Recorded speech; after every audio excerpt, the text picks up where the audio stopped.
and all participants here today. Make this event a source of enlightenment, unity, and progress for our community and beyond. ربنا آتنا في الدنيا حسنة وفي الآخرة حسنة وقنا عذاب النار إن الله تعالى وملائكته يصلون على النبي يا أيها الذين آمنوا صلوا عليه وسلموا تسليما سبحان ربك رب العزة عما يصفون وسلام على المرسلين والحمد لله رب العالمين آمين. Thank you. We'll sing the UCC anthem.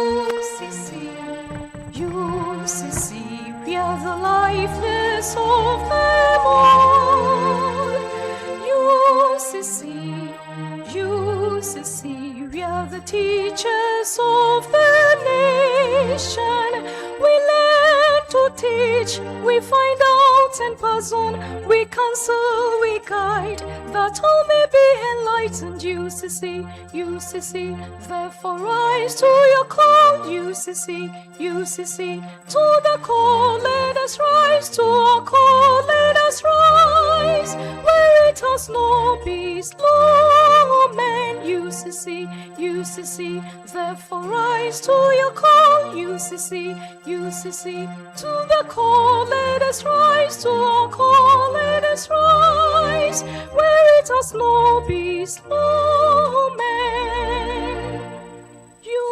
UCC, UCC, we are the humblest of them all.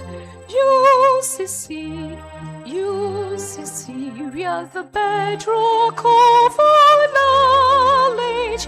Been proud of this, we students and workers in concert shall work, that your image may be heightened. UCC, UCC, therefore rise to your call. UCC, UCC, to the call, let us rise to our call, let us rise, where it has no peace, no man.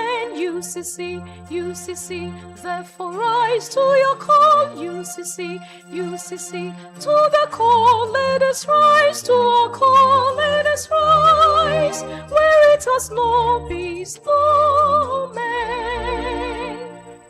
UCC, UCC, the kindest of them all. UCC, UCC, we are the brainchild of Nkrumah.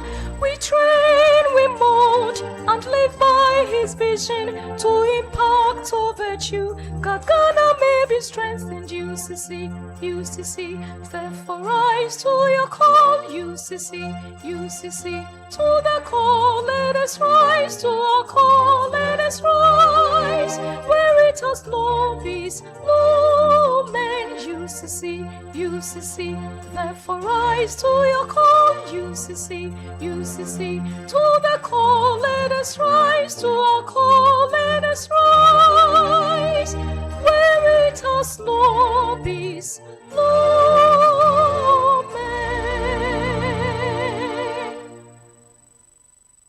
Please resume your seats.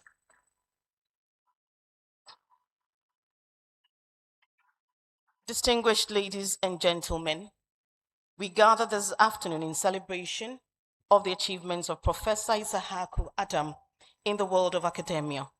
Professor Issahaku Adam is a professor of tourism management and is currently with the Department of Hospitality and Tourism Management here at the University of Cape Coast, and also the Vice Dean of the Faculty of Social Sciences.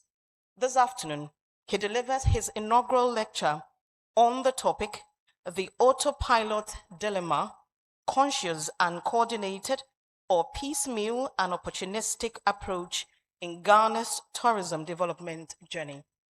At this point, permit me to introduce the chair for this occasion. And our chairman, ladies and gentlemen, is the Vice Chancellor of the University of Cape Coast.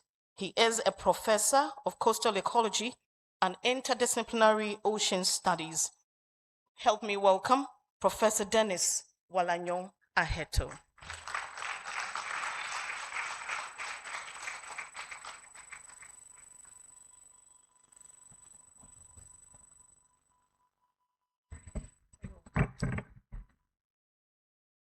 Thank you very much. This one. Okay, all right.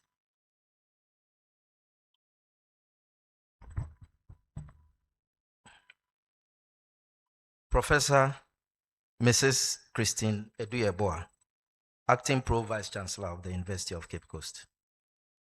Gideon Enoch Abeku Esquire, Registrar of the University of Cape Coast. Nananom College of Professors, Provosts, Deans, Directors of Academic and Administrative Units, Heads of Departments and Heads of Halls, Members of Convocation, Honorable Ben Abdallah Banda, former MP for Ofinso South, Professor Elijah Yandao, Director General, Management Development and Productivity Institute, MDPI, Professor Kweku Boachi, Vice Chancellor, Cape Coast Technical University, and also the Supervisor, MPhil, Masters and PhD Supervisor of Professor Issahaku Adam, Mr. Benjamin Ananisia, Deputy Chief Executive Officer in charge of General Services, Ghana Tourism Authority, Professor Suleimana Idrisu, Principal of the Tamale College of Education, Mr. Charles Kweku Boabin, Regional Manager of the Ghana Tourism Authority, Madam Yvonne Donko, President of Tour Operators Union of Ghana, Mrs. Alisa Osie Asamoah, former President of Tour Operators Union of Ghana, the clergy, staff and students, distinguished invited guests, our friends from the media, ladies and gentlemen, all distinguished guests present, good afternoon to you all. Good afternoon to you all. Acting Pro Vice Chancellor, Registrar, distinguished ladies and gentlemen, permit me to use this opportunity to express my appreciation to the Ghana Association of University Administrators for temporarily suspending their strike to allow for this inaugural lecture to come on. I think we should give them a... And let me also say that this really expresses the fact that Professor Issahaku Adam is a strong man of the Islamic faith. I'm saying this because just a couple of days ago, Registrar and myself were on call with him, trying to convince him to suspend the inaugural lecture so that we can have it at another date. And in that conversation, we actually told him that should something go wrong, he should hold himself responsible. Because management was working very closely with the Honorable Minister and others to make sure that they come. And of course, we are also in solidarity as management with Gawa to make sure. But he said, no, it must really, we gave him time. He went back and called us and said it will still go on. And I say that also because for the first time, I worshipped in the mosque early part of this year. He invited me, he was the one who invited me to be there. And I see that he's really a very strong man of the Islamic faith. And I wish to say congratulations for coming this far. We can do it better for him. Yeah. I am highly delighted to welcome you all on behalf of the Governing Council, management staff and students of the University of Cape Coast to this professorial inaugural lecture this afternoon to be delivered by Professor Issahaku Adam. We wish to extend a special and heartfelt welcome to our distinguished guests, as well as to the family, friends, associates of Professor Issahaku Adam who have come from far and near to support and celebrate this memorable day with him. Your presence today reflects the value you place on scholarship, intellectual exchange, and the celebration of academic achievement. Acting Pro Vice Chancellor, distinguished ladies and gentlemen, permit me to touch on the significance of inaugural lectures. Within the academy, inaugural lectures stand as a valued and enduring tradition. It marks the official recognition of scholars, elevation to the rank of professorship, offering them a formal platform to share their intellectual journeys and contributions with the university community. At an inaugural lecture, therefore, is a defining milestone in an academic's career, symbolizing both personal achievements and the institution's recognition of sustained excellence in research, teaching, innovation, and service. Each lecture, therefore, provides an opportunity for professors to highlight their research achievements, innovations, community involvement, and teaching experiences to colleagues, students, and the wider general public. Beyond this, it also serves as a source of inspiration, offering junior scholars and students a compelling example of academic dedication and excellence, and therefore motivates them to pursue similar paths of distinction. Acting Pro Vice Chancellor, Registrar, distinguished ladies and gentlemen, beyond the celebration, the lecture is also a showcase of expertise. Professors present the essence of their scholarly work, their lifelong research, what they truly profess, and their contributions to global knowledge. It also serves as a means of public engagement, bridging the university and society by making advanced research accessible to wider audiences. Perhaps today is one of those rare moments when you can freely speak your mind without the weight of accountability. So, Prof, no one will ask you any question. So feel free to speak your mind. Distinguished invited guests, ladies and gentlemen, in total, 10 professorial inaugural lectures were scheduled for this year. So far, 5 of these lectures have been delivered by our distinguished professors. Acting Pro Vice Chancellor, permit me to highlight the names of those professors. Professor Dr. Sobri Yabua, Professor Joseph Agriffin, Professor Engineer Neste, Professor Mrs. Mary Rosemary, Professor Mary Rosemary Sewabosu, and Professor J.B. A. Afo. Today's lecture is the 6th lecture in the series and is particularly significant, especially for me, as is the first to be held following my appointment as a substantive Vice Chancellor of our university.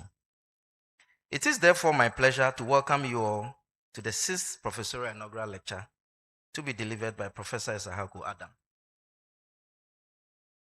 Acting Pro VC, distinguished ladies and gentlemen, at this point, permit me to celebrate Professor Issahaku Adam. Ladies and gentlemen, Professor Issahaku Adam was promoted to the rank of professor in February 2023. Today marks the formal celebration of this significant milestone in front of a broad audience of colleagues, family, friends, and the general public at this lecture titled The AUTOPILOT Dilemma, Conscious and Coordinated or Piecemeal and Opportunistic Approach in Ghana's Tourism Development Journey. Professor Issahaku Adam will synthesize his extensive scholarly contributions to the tourism industry, with particular emphasis on the significance of the tourism sector to the global industry and to Ghana's national economy. The tourism sector contributes about 12 trillion, contributed sorry, let me take that again. The tourism sector contributed about 12 trillion US dollars in 2025, accounting for 9.9% of the global gross domestic product, GDP, employing about 376 million people, directly equivalent to 1 in 9 jobs, according to the World Bank report 2025. It is an invisible export helping to raise the much needed foreign capital, as well as creating and nurturing entrepreneurial opportunities while contributing to socio-cultural development and sustainability of communities. Distinguished ladies and gentlemen, in Ghana, tourism has grown steadily over the past 2 decades. Tourism contributed 4.38 billion US dollars in 2025 and remains the 3rd largest contributor to GDP in this country, accounting for about 5% of GDP. This according to Ghana Tourism Authority 2025 report. This lecture argues that despite this modest growth, Ghana's tourism resources remain largely underdeveloped and underutilized. It has been largely uncoordinated, piecemeal, and opportunistic, producing short-term successes rather than sustainable transformation. The absence of an integrated approach to product development, destination marketing, branding, and infrastructure has constrained the sector's potential. Ghana must therefore adopt a conscious, coordinated, and business-oriented approach, treating tourism as both an economic and social investment. The Ghana Tourism Development Company should be strengthened to lead product and infrastructure development, while metropolitan, municipal, and district assemblies should receive greater autonomy to develop and own tourism assets. The Ghana Tourism Authority should also primarily coordinate and ensure alignment with the national tourism agenda. Ladies and gentlemen, permit me to present a brief profile of Professor Isshaku Adam at this juncture. Acting Pro-Vice Chancellor, Registrar, distinguished ladies and gentlemen. Professor Issahaku Adam is a professor of tourism management in the Department of Hospitality and Tourism Management here at the University of Cape Coast. Professor Adam began his education in Somdania LA Primary School, Ejura, completing in 1997, and proceeded to Brigade Junior Secondary School, Ejura, where he completed in 2000.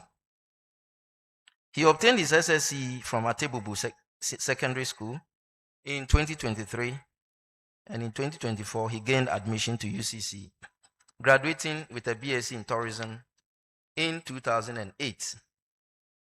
He subsequently obtained an MPhil in Tourism Management in 2011 and a PhD in Tourism Management in 2015, both from this university. His academic career began with national service as a teaching assistant in the Department of Geography and Tourism from August 2008 to July 2009. He was appointed Senior Research Assistant in November 2011 and became an assistant lecturer in 2013. Following completion of his PhD in 2015, he was promoted to lecturer and in August 2016 to senior lecturer through an accelerated promotion pathway. He became associate professor in August 2020 and professor in February 2023. And here is the thing, listen, at the age of 37. Let's give him, we can do better for him.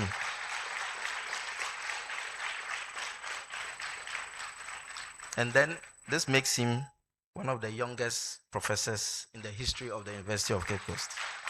I think we can do it better. Yeah. Prof, well done. Distinguished ladies and gentlemen, Professor Adam is an internationally recognized tourism scholar whose research focuses on destination planning and management, tourism behavior and experience, urban tourism, sustainable tourism, inclusive and accessible leisure, and gendered entrepreneurial pathways in tourism. He has authored over 60 journal articles and several book chapters. I think we can do it better. We can do better. Thank you. Publishing in leading journals including Tourism Management, Annals of Tourism Research, Journal of Travel Research, Journal of Sustainable Tourism, and International Journal of Hospitality Management. He was recognized among the world's top 2% scientists in the Stanford University Global Ranking in 2023, in 2024, and also in 2025. At the University of Cape Coast, Professor Adam has held several leadership positions, including coordinator of the Sandwich programs, department registration and examinations officer, and head of department. As head of department, he led the reaccreditation of all 8 departmental programs, from bachelor's to PhD levels, and facilitated the introduction and accreditation of MSc programs in tourism management and hospitality management. He also initiated the Luban Workshop Restaurant. For those of you who don't know, Luban Restaurant is a Chinese restaurant on campus. We invite you to go there. Are you inviting us there? Yeah, so I look forward to the announcement that we go there after here. You initiated the Luban Workshop Restaurant. That's great.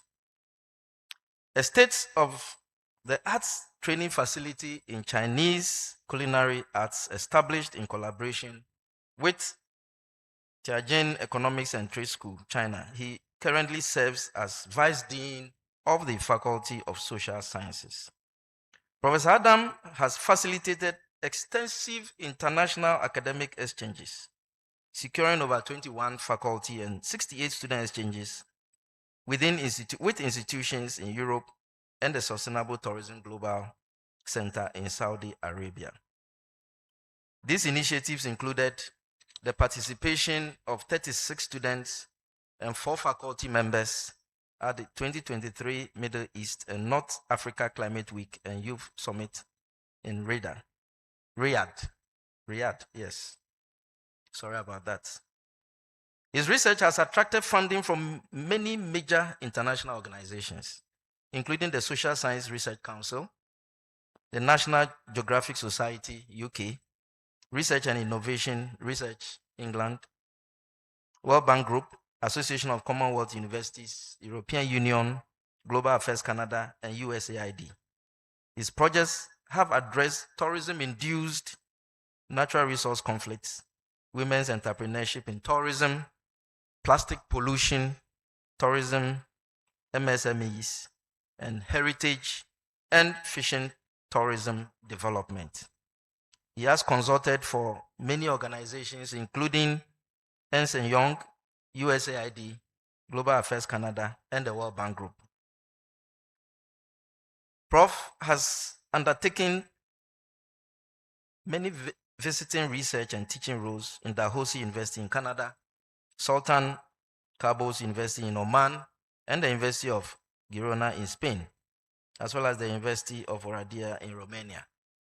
He has also served as an external examiner and assessor for several universities and has contributed to curriculum development locally and internationally. He has supervised 21 MPhil and 11 PhD students to completion, including the doctoral students at the University of Johannesburg. Please, can we do better? Let's give him a round of applause. Professor Adam has served on numerous academic and professional and public committees and boards. To mention a few, he is a member of the National Tourism Forum and has served on the Central Regional Tourism Development Committee, the Strategic Planning Committee of the Tour Operators Union of Ghana, and the Council of Tamale College of Education at UCC. He serves on several statutory boards and committees, including the Academic Board, Research Committee, Faculty of Social Sciences Board, and various examinations, appointments, and promotion committees. Internationally, he is a founding member of the Africa Director of the Gender, Entrepreneurship, and Social Policy Institute at the University of Surrey in the UK, and a founding vice president of the Network of African Tourism Researchers hosted by the University of Johannesburg. These are quite inspiring. I will soon come to an end, but just to tell you that in putting this speech together for him. The original draft was double this, and I had to reduce it to half. So, so Prof, you have done very well. I'll be concluding very soon.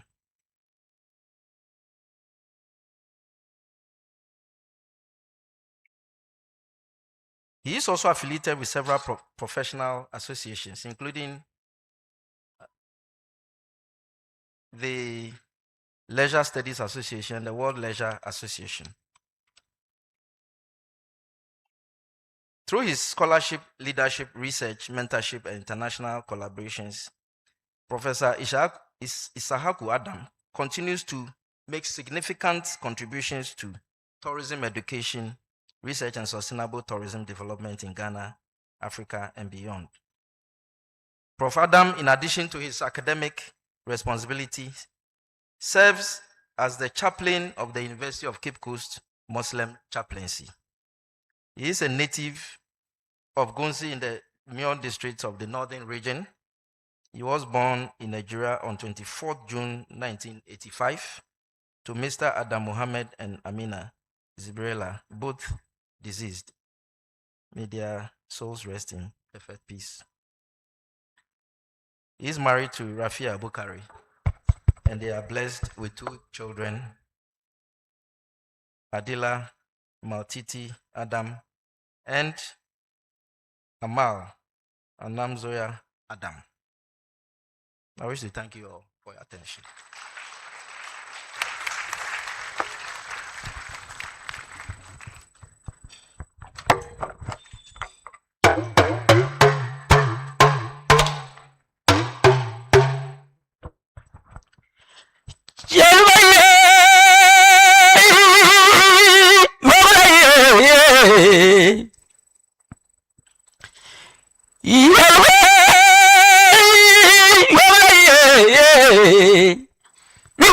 Shamwayala Idan Adam Bakala Dolu Tum Shali.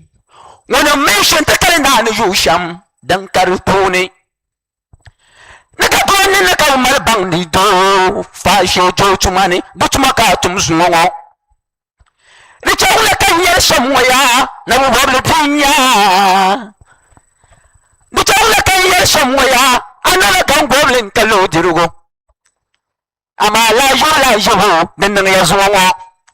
Now who's a Zalco, Shaden Yashul Zalco, Shaden Tura Denang, TJ Denang, now Zalco Kutaza, then the Yazwa.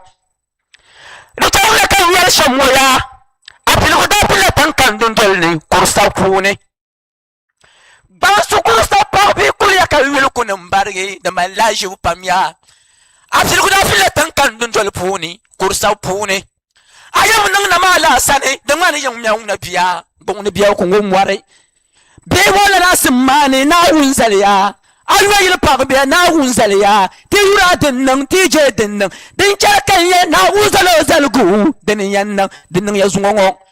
Abanang Nala Sane, Orangala, Kur Sapapang Mia, Kursabjo Bindanyo, Manabalgu Papang Bindanyo. The Tatuan Matunda Bulania, Idan Adam. Nindra Chakum Tabulam Dinya, Idan Adam. The Tatuan Matunda Bulam Dinya, Idan Adam, George Macapcan Zongo, Ayel Karazan Piama, then Yazongo. The Taulakan Yasamo. Namala Sane, when in Dashi now Undanga Kursabni, the Malaju Pamia. Abanam Sublimia, Sublim Monkaila. When I say now Undanga Kursapuni, the Malaju Pamia, Adagapuna to Yum Taba, Timatona to Yum Taba, Yedanadam, George Macapcan Zongo. A Taulakan Yashamoya, Yedanadam, Afila Unkara Taba. Abanam Issahaku. Abala na ulzang salapuni, the shikashi is one anankushia. Abanang Nabi Issahaku, or Angala Kuli, Gali, or Yanga to me, Kayang Mamal Malmal, Idanadam. Abanang Layakuya, Adagapuna ya to Yum Taba, Timatona ya to Yum Taba, Mafamna ya to Yum Taba, the Bantabkasonang Dodo, the joke at the Bank of Zongo. Idan Issahaku. Abanom young Lablaya, ka yul kunum barge de malashu pamya abam yang lana bla sangum basia ngum ba more de ba zongo abam nom yang lana bla ya de na pala na wunya panda de ta to na bla bia drana kutonum anala gongwa papang bia gongwa to binya ye tergu na pila pen kan dundol ni ayam nang na bla na pyaw ngum bora fin ka bora ngunja abajo fini kun pa bla ya fo bo dam ne bunyu ayam da dola dam on kwang ban nyule ayam na bla na pyaw yal male na ya ka ku yal man dar songo ngonte ku to sanu ngono so yal man le sala puni aban na bla na pyaw ngon na so ina woni ndan su mami ne sallan bar da zama so yub nan la ruchali to so yub mi kun nan de chali batala ka problem sang da la ranu kada da sar balle sang da dapia o pabti o bi mi bunyo dele ka ya sallan bar da zama so yub nan la ruchuma to so yub mi kun nan chuma da nan ezungo yi da na adam nan mata shi ka wata kan ka yul kun nan bar da bu binya aban nan na ya ku ba be po dam de bunyo abara to dam on kwang ban nyule nanu ya po dam de bunyo ka ya ko to dam on kwang ban nyule ka mo se ya po dam de bunyo ka ya ko to dam en jarga se te yene malan da boya ka ya ko nyak so nyene fulan da mo ya ka ya ko nyak so nyone ama so ti adi ya mo report na ban mo be ka ya ko to dam on kwang wan nyule idana dam nyen mala na mun songa guliya ka garta salapune idana dam nyen mala kulli gali aya yinga chomi ka ya yinga mal man borbu ne yela songo ka sang da mal songo polo nzang te yu sisi ne binyanga nzang la chomgo polo na sang la te bangunguna idana dam aya karsan biama den ne ya zongo aya mangle biama den ka ya zongo aya karsan biama den ne ya zongo nan masulo nan garla ataba sama sulo mai nyari sulun kabin shaw yego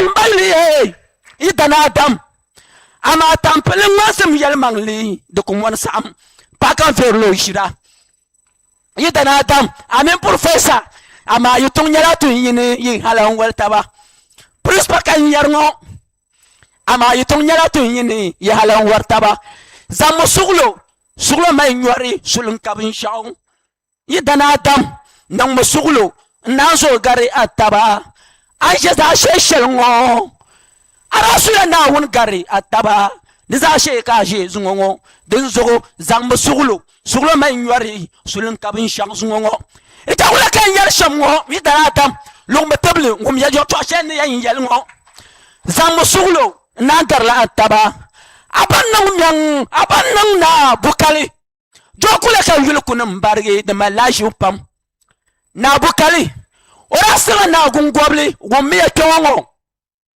na gungobli ndatam na sokuli ko tite yakto lani inte ngalga kacho na gungobli ndatam na sali ko de yakto lani inte ngalga kacho ko na pa yakto lani di na bukalin da dog na mamaru kana mamaru ko de yotora ni namtinki kacho na bukalin da dog na yakubu ko de yotora ndinki kacho ko na pala yotora zanti den zo kan yala na musuglo mai nyori sulun kabin shak salapuni. Thank you, ladies and gentlemen. With a resounding round of applause, let's welcome Professor Issahaku Adam.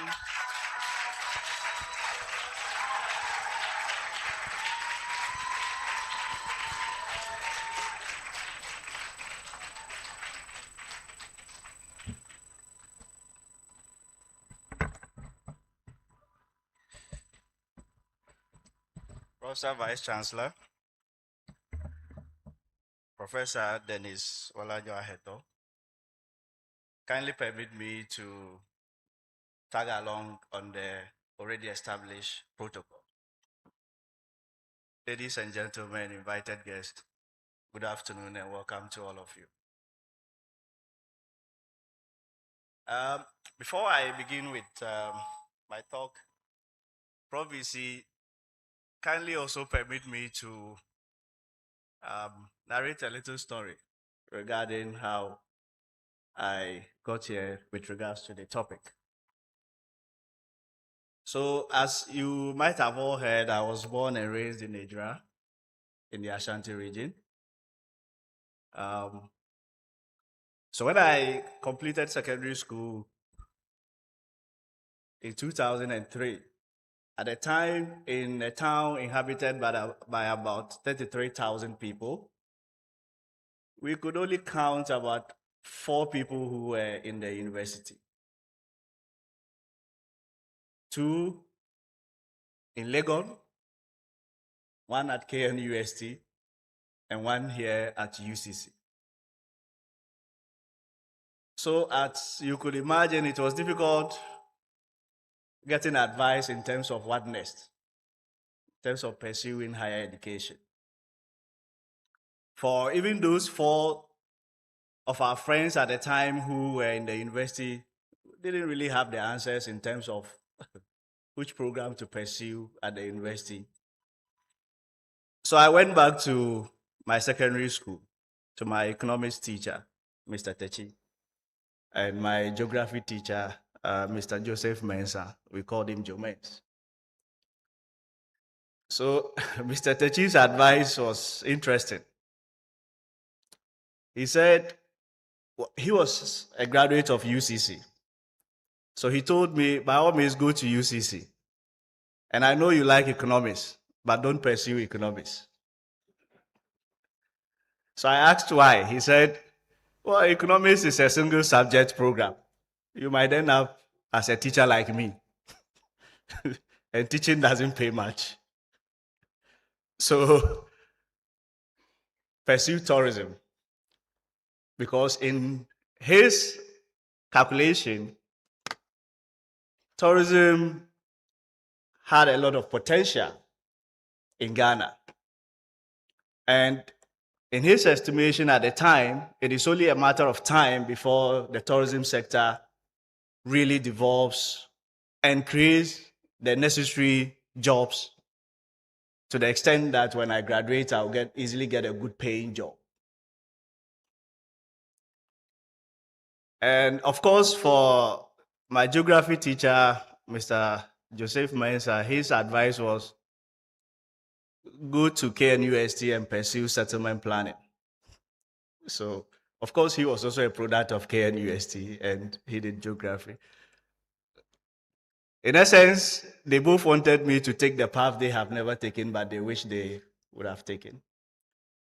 Then I came back home, and then in consultations with others in the DRA and beyond, it was all about, well, tourism is good, pursue tourism because the sector has potential and it will develop and create the necessary space for you to get a job when you graduate. The point I'm trying to make is that looking back at these conversations in arriving at this topic, what did they see at the time to make such predictions in terms of the growth potential of the tourism sector? So, having arrived here, I reflected on it. Have we as a country been able to deliver this hope, this aspiration of theirs? What they saw and predicted that the sector would have that growth potential, are we there? What is it that we could have done to get there if we are not there? And so putting that together with, of course, my research experience in destination planning, I decided to take a cursory review of our tourism development journey, trying to account for the things we did right, what we could have done better, and how we could move the sector forward, perhaps to deliver the hopes that they had at the time. Of course, Mr. Techi is late. May his soul rest in peace. So, in starting with my lecture, Prof. Chair, again, let me crave your indulgence and create this scenario. Assuming you bought a flight, and I know most of you are well traveled. We bought a flight at the Accra International Airport. So the engine rose, the airplane lifts off into the skies of Accra. And then the pilot's voice goes on the intercom. Ladies and gentlemen, this is your captain speaking. I would like to inform you that we have put the flight on autopilot. We couldn't really program a destination because we are not sure of where we want to be. However, we are hoping that the currents will blow us to a pleasant destination. And I would guess perhaps our reaction will be that we will demand an immediate manual intervention of the pilot. Regardless of how smooth the flight may be and how excellent the in-flight entertainment may be, we wouldn't care.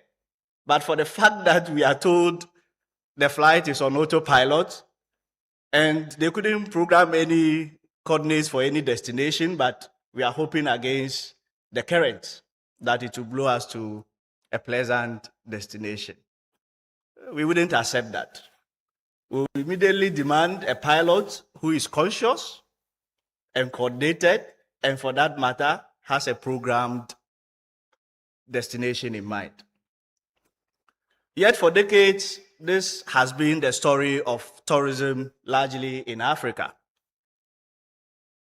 We invest in a luxury hotel in one district. We open up a park in another. We establish a tourism training school somewhere else. And we hope that somehow there would be some magic that will bring some convergence of all this together to get us to the promised destination as we desire. And so I invite you to join me to audit the flight log of that plane. And together we try to program the plane to a safe destination as we desire.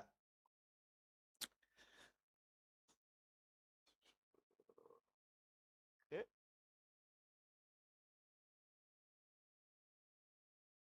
So this will be the outline of my presentation. Be looking at the background. Of course, some little amendments in terms of the concepts, looking at three main concepts: tourism development, conscious tourism development, and coordinated tourism development. And then try to make a case for conscious and coordinated tourism development. Why is it necessary? Why do we need it? And then we will then take a reflection of Ghana's tourism development journey thus far. Then I will come up with some concluding remarks and some recommendations in terms of how we can reprogram our tourism development in the country. So tourism is one of the bedrocks of the Ghanaian economy. And if you look at the figures released by the Ghana Tourism Authority for 2025, tourism remains the third largest contributor to GDP in the country. Of course, contributing a little above 1.3 million jobs and raking in about $4.38 billion, contributing 370,000 direct jobs, equivalent to about 2.5% of the direct workforce. And then, of course, you can also talk about the indirect or the induced employment that is created from tourism. And these figures are exclusive of domestic tourism figures. Of course, globally, we know that domestic tourism is the largest chunk of tourism. It's not international. But of course, the focus of governments around the world have always been on international for obvious reasons. It brings in the hard-earned foreign exchange. It helps to improve on our balance of payments. And so we tend to ignore the value of domestic tourism. So you could just think about it in case of accounting for the domestic tourism values included or in addition to the international tourism values. So Ghana's tourism is really big. But then if you also look at Ghana's tourism growth, it is largely driven by structural and institutional regulatory initiatives. Very little on product development, which is the underlying feature that any robust tourism economy should have. But then if you also look at it in other contexts, Ghana does not lack in terms of its ability to develop this robust tourism foundation. The country is endowed with a lot of tourism potential and resources, right at every corner of the country, from the north to the south to east and west. So therefore, if you go into the analysis of the tourism development of the country, one thing becomes clear, that tourism development in Ghana still lags behind, regardless of the contributions that we've made and the successes that we have chopped. If we juxtapose that with the resources at hand, as far as tourism is concerned, we could do better. The missing piece, as far as I am concerned, is the development approach that we have taken as far as tourism is concerned. Like I hinted earlier, our tourism development approach is largely piecemeal, uncoordinated. It does not take a destination perspective.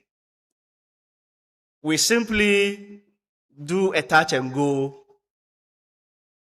development approach, waiting for the next opportunity, and then we tap into it, and then waiting for the next big thing to come, and then we also tap into it. And so we are not taking a destination development perspective. Now, if you look at the figures we have, I just decided to go as far back as 2009. I've isolated 2020, 2021, and 2022 for obvious reasons, COVID. So it wasn't just peculiar to Ghana, it's global. So perhaps we could consider those ones as outliers. But pay attention to the percentage change for the arrivals and the percentage change for the receipts. You see an irregular picture, which tells you that despite the incremental fixes, gains that we've made, it's never been smooth, right? The picture is very different from what we have made ourselves believe. Now, if you look at the percentage change for the arrivals, even if you take from 2009 to 2010, you see about increment of 16. 2012, it goes down. 2013, barely did we record any growth in the arrivals. And then you see that it goes up by 9%, comes down by... So it tells you that regardless of the end picture that we see at the moment, as though tourism is contributing significantly, which it is, but we could have done better.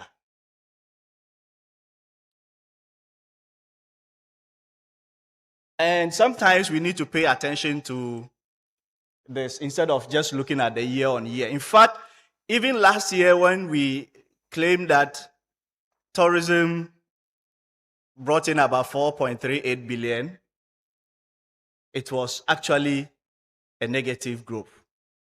It reduced. It plunged by almost 10% from that of the previous year. That is 2014. Even though the arrivals went up, but our receipts went down. So it tells you that we're not really having a smooth journey as we would like ourselves to believe. But of course, this is unapparent to us. Because why? We are making some modest gains. And so even things that should be apparent to us remain unapparent. And again, even if it catches our attention, we are looking at it as though, what do we have to fix? Because after all, we are making some incremental gains. Why do we have to fix what is not broken? But if you look at the overall picture, we've never even fixed it in the first place. And we need to do that. So tourism development. Tourism development basically is about a planned growth and management of a destination, basically to create value in order to attract and host visitors, and of course to maintain and sustain value for the visitors and all its stakeholders. And so, by its conception, tourism development in itself speaks to the fact that destinations are not, but they are made, they are created. It is one thing to say that you have discovered a waterfall somewhere in the country, and it is another thing to say that you develop it into a destination. It is something that is deliberate, something that is conscious, something that you must invest in to get it done. But just like all other sectors, our approach has been the same. Once the resource is discovered, let's hope against hope that by itself it will deliver the results. But no, we need to work at it. We need to deliberately invest in it to create a destination out of it. It requires leadership, it requires strategic vision, and it requires investment.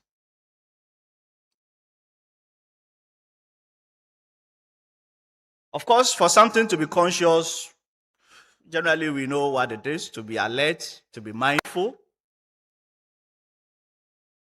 But in this context, when we talk about conscious tourism development, we're really talking about an approach that is deliberate in building and managing a destination. You could build a destination without being deliberate about it. So you need to be conscious in terms of the destination conception. What kind of destination do you desire?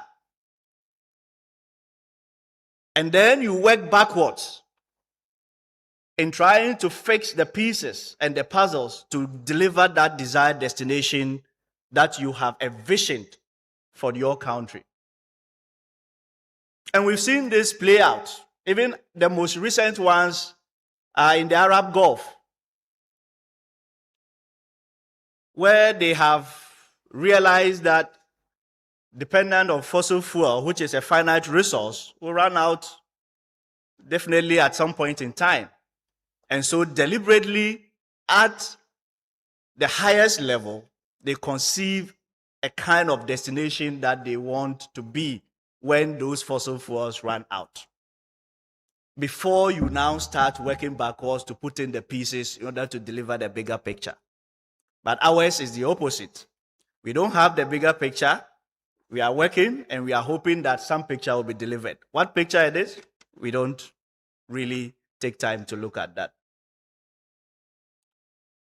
Of course, for an approach to be coordinated, we are talking about ensuring that, so basically for a coordinated approach, you're looking at it from a systems approach, where you are looking at coordination within the various subsectors in the tourism sector and between the tourism sector and allied sectors in order to create those linkages and synergies and to maximize the tourism potential of a destination. And this we have also not been very good at it.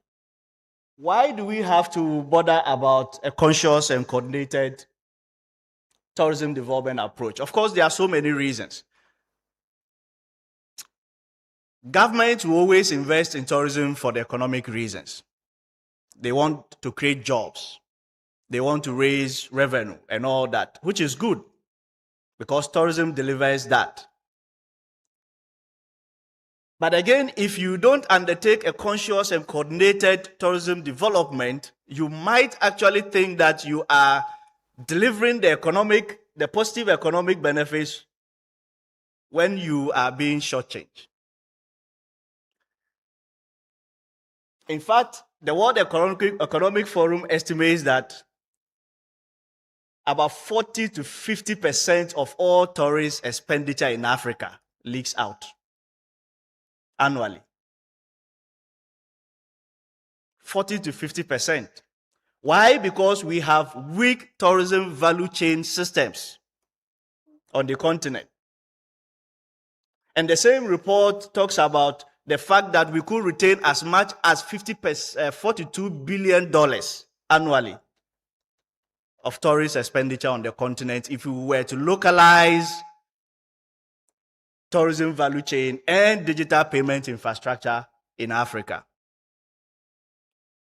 So in as much as we celebrate that we are making a lot of economic gains, we are losing a lot more, but we've not paid attention to it because we've not been conscious of it. And of course, the emergence of third-party online travel agents and booking systems are also a huge source of leakage that we've not paid attention to. If you take the OTAs, the online travel agents, on the average, about 15 to 25% of every single transaction goes offshore. It doesn't stay with us. 15 to 25%. But we look at the $4.38 billion and we are happy. We could have made more if we were conscious about it. And that is why we need to be conscious and coordinated in our approach. I think before coming in, Professor Issahaku was having a conversation with me about the Gambia. It's where I was there to do some work for the World Bank. And the Gambia is really bad compared to Ghana, even though we say we are not really doing well. But of course, that does not mean we should be content. If we don't become conscious and coordinated, we could also actually end up like Gambia. That is the point. With Gambia, the whole tourism industry or sector is foreign owned. So the big hotels, the restaurants and all that are foreign owned. You have international tour operators sitting somewhere in Northern Europe and the Scandinavia who simply just advertise destination Gambia and then get people and then charter flight and come and dump them in Gambia for 1 or 2 weeks and leave the local players to scramble for space within. To the extent that when the tourist season is starting in Gambia, they import everything, including ketchup, Coca-Cola, and everything from Europe. Do containers and bring them to Gambia. They are the owners anyway.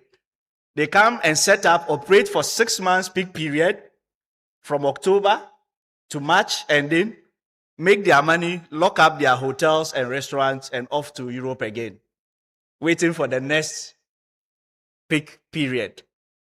So if you go to Gambia outside of the peak period, you would not see signs of tourism. But if you go during the peak period, you might think you are in a European capital, full of white people all around. And these are the dangers we need to guard against. And that is why we need to be conscious in our approach. Then, of course, we could talk about the environmental consequences of tourism development, even though we say that tourism development is less harmful compared to other sectors, but nevertheless, it is also contributing its quota to negative environmental consequences, and we need to pay attention to that. Socio-cultural dimension, safeguarding our social and cultural norms and values, talking about our Dirty December or the Ghana in December, that has become the highlight of all tourism activities in the country. Have we really analyzed it? Because you see, unlike economic benefits and economic costs, socio-cultural costs don't manifest in a day. They are slow to manifest, and they take longer periods to manifest. So the kind of tourists you attract based on the kind of events or attractions that you put up have long-term consequences in terms of the preservation of your socio-cultural values and norms. If you are not conscious of it, you'll be happy focusing on just the revenue and the arrivals. And then in 20, 30 years' time, the reality will hit you.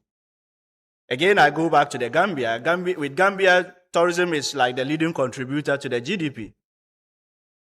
And so they are happy with it. But if you look at socioculturally, the phenomenon of sex tourism, for instance, is the main thing in Gambia. It's a well-established phenomenon in the Gambia. Before the visitors come to Gambia, you have middle-aged European men and women who are looking for sexual escapades. So they are put in touch with the bumpsters, they call them, who are more like the pimps, who arrange for either the male escort or the female. And then when the person arrives, they are with them throughout their stay. In fact, they stay like couples. If it's 2 weeks, 3 weeks, they will be with them. And this is a widespread thing. The vulnerability is very obvious there, and the derailment in the socio-cultural values, and we need to guard against that. We need to also be conscious about tourism development in order to enhance quality of life and overall guarantee the sustainability of our tourism sector. So what are the features of conscious and coordinated tourism development? One, you need strategic vision. You need that strategic vision in terms of where you seek to place your destination. What do you envision your destination to be? What do we see as the ideal picture of destination Ghana? Then, of course, you need to take account of your tourism resources to know what you have and how you can map it onto the vision that you have decided for yourself as a destination. Stakeholder engagement is key because tourism, as we know, is multi-sectoral. And for that matter, you cannot develop it without reaching out to all the allied sectors. Usually when we talk about, when we talk about government's role, because of the market approach that we have adopted for ourselves, we talk about it in relation to the provision of the general infrastructure, roads leading to tourist sites, providing utilities or water, and those ones. But when it comes to, and then we expect the private sector to say, do the other investment. But when it comes to tourism, the attraction for the private sector goes beyond a road leading to a tourist site. We need to create the market. And in creating the market, we need to put up the tourism infrastructure that will draw in the visitors. When the visitors are drawn in, then for the private person, the person sees a market created. Then the person will now know that if I put in my investment, I stand to get a return on investment. And that is when they will come in to establish the tourism supply services, the hotels, the restaurants, the entertainment facilities. But if we just construct the road to the place and we expect the private person to come and put up, they would not, because they need to see the potential in terms of the visitor numbers. So we need that as well. Then strong private sector participation and decentralization in tourism. Something that we've not spoken of much in this country. But of course, if you travel around the world, there's one thing that is common. The burden of tourism infrastructure development and tourism development for that matter is not just left to the central government or the federal government, but the idea that the state should take the lead is conveyed through to the local level. So whether you are having city councils making investments in tourism infrastructure and even creating their own DMOs, destination management organizations, or you are having it at the state or the regional level, Why? Because for the city council, tourism is an economic venture. It creates jobs, it does all those good things for the local area. It spurs the growth of the local area. And that is something that we need to look at. Then, of course, in terms of tourism education, regulatory framework, which we have done very well, that is one area that GTA has exceptionally done well. They don't joke when it comes to that. Your hotel will be closed down in a matter of minutes if you don't comply. That we have done so well. And then we need strong monitoring and evaluation framework because we need to guide ourselves.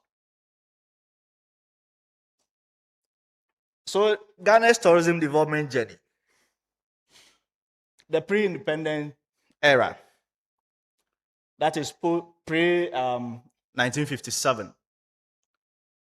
So largely, there was little interest as far as the state was concerned regarding tourism development, that is by the colonial administration.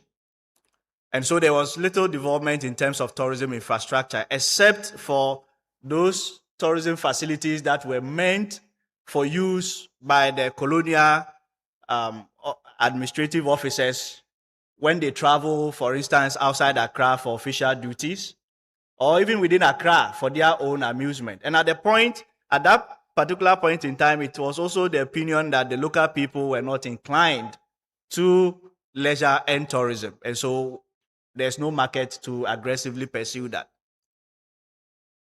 Of course, if you look at it in totality, Ghana was not a settler colony. And so again, why should they invest so much to develop those tourism infrastructure for themselves when they are not going to settle here? So the focus was mainly on extracting our resources for the development of the capital of the empire, which is the Great Britain. But of course, there were few ones, as I indicated, primarily for the colonial officers, the catering rest houses, and like something like the old polo ground for the colonial administration. Then post-independence, the state activism era, there was very strong state involvement in the development of tourism infrastructure, even though it wasn't coordinated, but it happened. This was undertaken mainly for idiosyncratic reasons, to align with the socialist inclination of the first government. Hotels, grand hotels were put up, for instance, to host Pan-African meetings and events. And we have quite a number of them around the country, like the Meridian Hotel in Tema. You have the City Hotel, which is now the Lancaster Kumasi City, Continental Hotel, Ambassador, and all those ones. Regardless of the motive for which these facilities were developed, they did provide a certain foundational infrastructure for tourism development in the country, and they contributed to it. And to date, we're still benefiting from them. City Hotel is now Lancaster Kumasi City. It used to be Kumasi City Golden Tulip. It's still from that era. What is now Movenpick also came from that era.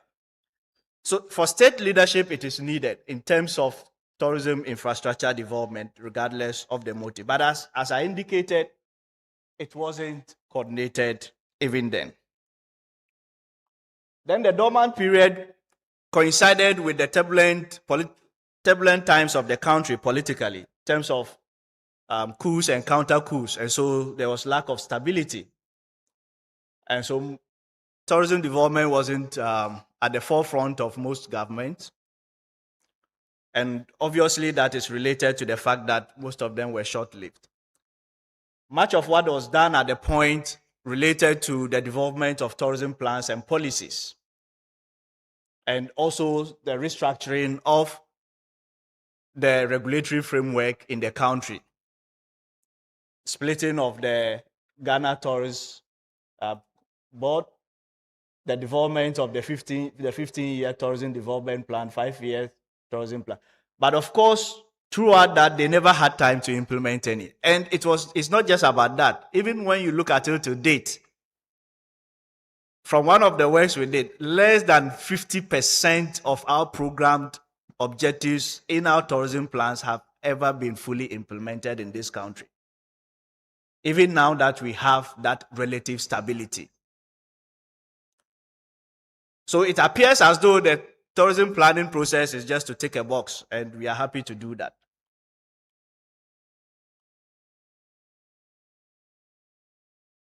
Then the market-led era. Of course, this started somewhere in the mid-1980s when I was born.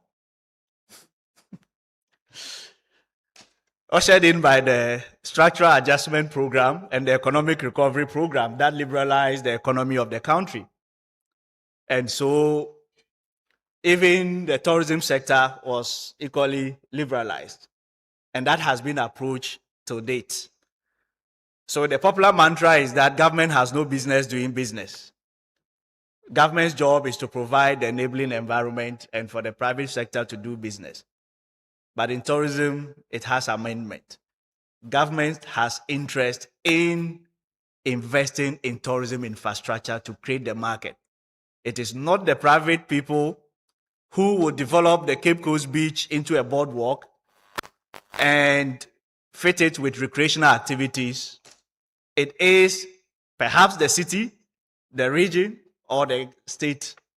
And that will bring in the numbers, and that would then attract private investment in terms of the tourism supply services.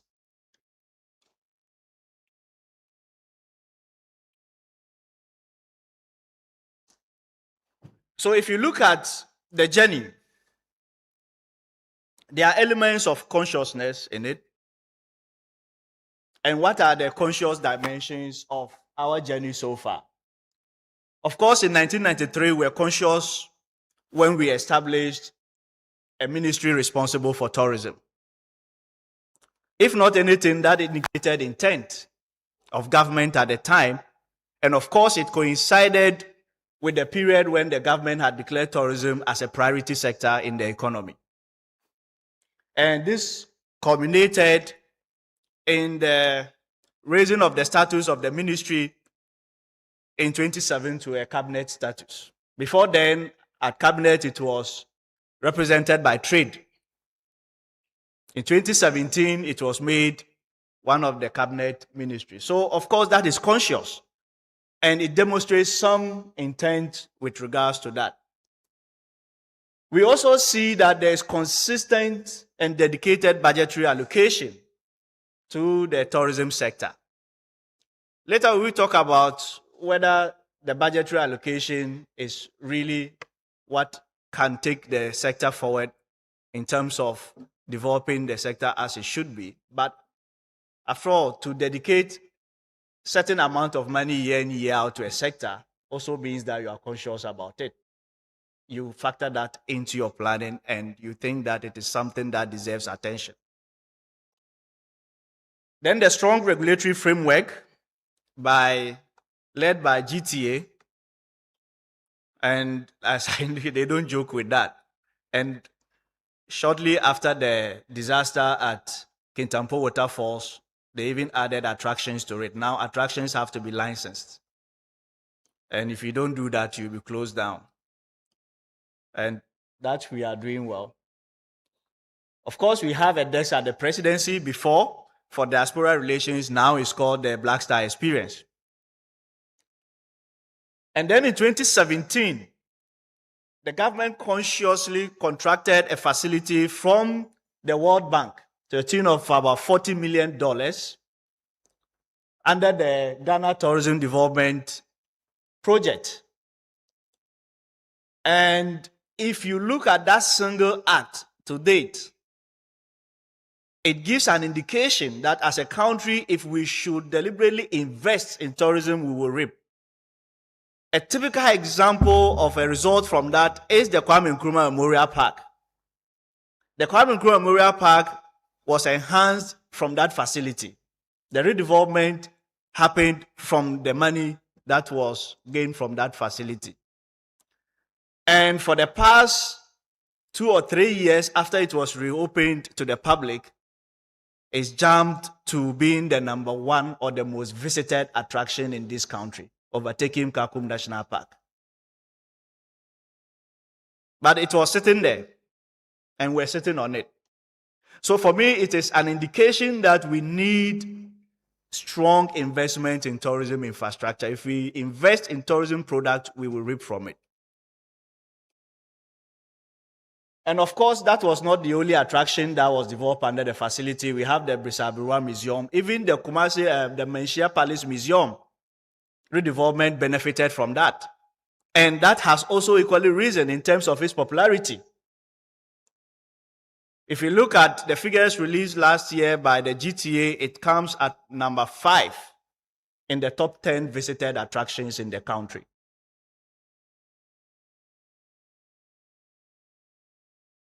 Then, of course, we have also seen consistent marketing activities by the Ghana Tourism Authority, the destination manager, even though with some reservations and challenges, but nevertheless, it's being done. Then recently, in 2023, the GTA also launched the Ghana Tourism Report, which is an annual report of the state of the tourism sector in the country. Largely, data have been a problem for the country in terms of tourism. But GTA in 2023 has made an effort to rectify that. Then, of course, we could talk about the year of return as also a conscious approach in terms of our tourism, though it has its own challenges. But to date, it remains the most successful tourism drive that we've ever had when you look at the dividends in terms of the receipts and the arrivals, and even the associated PR internationally. Largely, the December in Ghana was a spin-off from that. So it's still an associated benefit.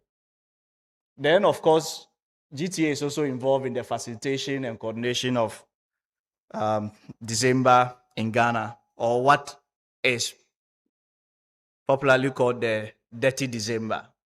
I don't like the name. I don't want my country to be described as such. What are the dimensions of the uncoordinated and the piecemeal approach? Budgetary allocation, good. But if you look at the budgetary allocation,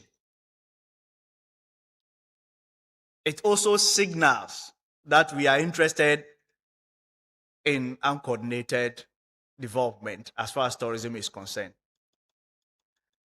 Our closest, if you like, rival in West Africa is Senegal. If you compare Senegal's budget, and I've looked at it over the last 10 years, Senegal's budget to the tourism sector is always at least ×2 that of Ghana. Always ×2 that of Ghana. In some cases, it's 3-fold that of Ghana.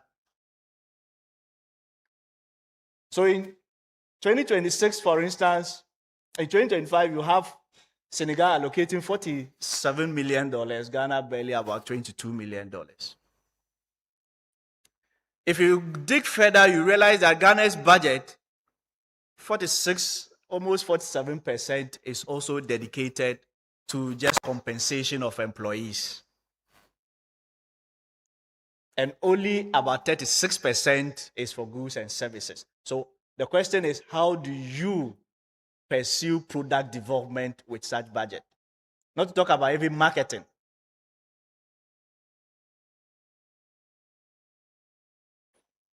Senegal, by the way, is attracting more inbound visitors than us, even though in terms of receipts, we are doing better than them, largely because of the caliber of tourists we are also attracting against theirs. Comparatively, we are attracting high spenders than Senegal, but in terms of the absolute numbers regarding their arrivals, they are doing better than us. And so they are spending more than us. So eventually, we know what may happen. And Senegal also has similar resources like we do. We boast of our castles, they boast of the Gori Island. So it's a competition out there. Then even though GTA has also engaged in consistent marketing, if you look at it, GTA's marketing itself is not coordinated and is piecemeal in nature. GTA's marketing is largely tied to international travel expos and world tourism and travel markets.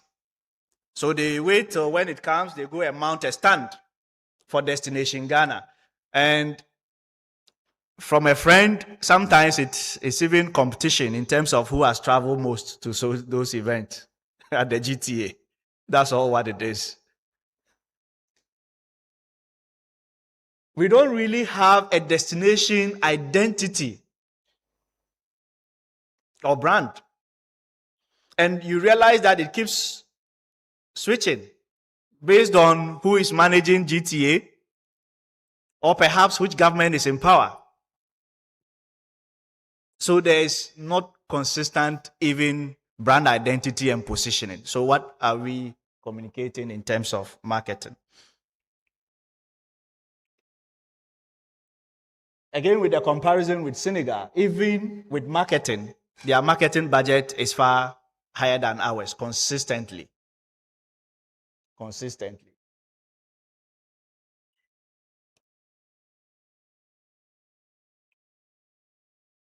Then I've already hinted at lack of reliable and comprehensive data, and something that GTA has tried to come in to help with. But then the methodology used by GTA in itself is not yielding any reliable or valid data. GTA engages in cross-sectional survey at a point in time, sample about 300 people, when our arrivals is over 1.3 million.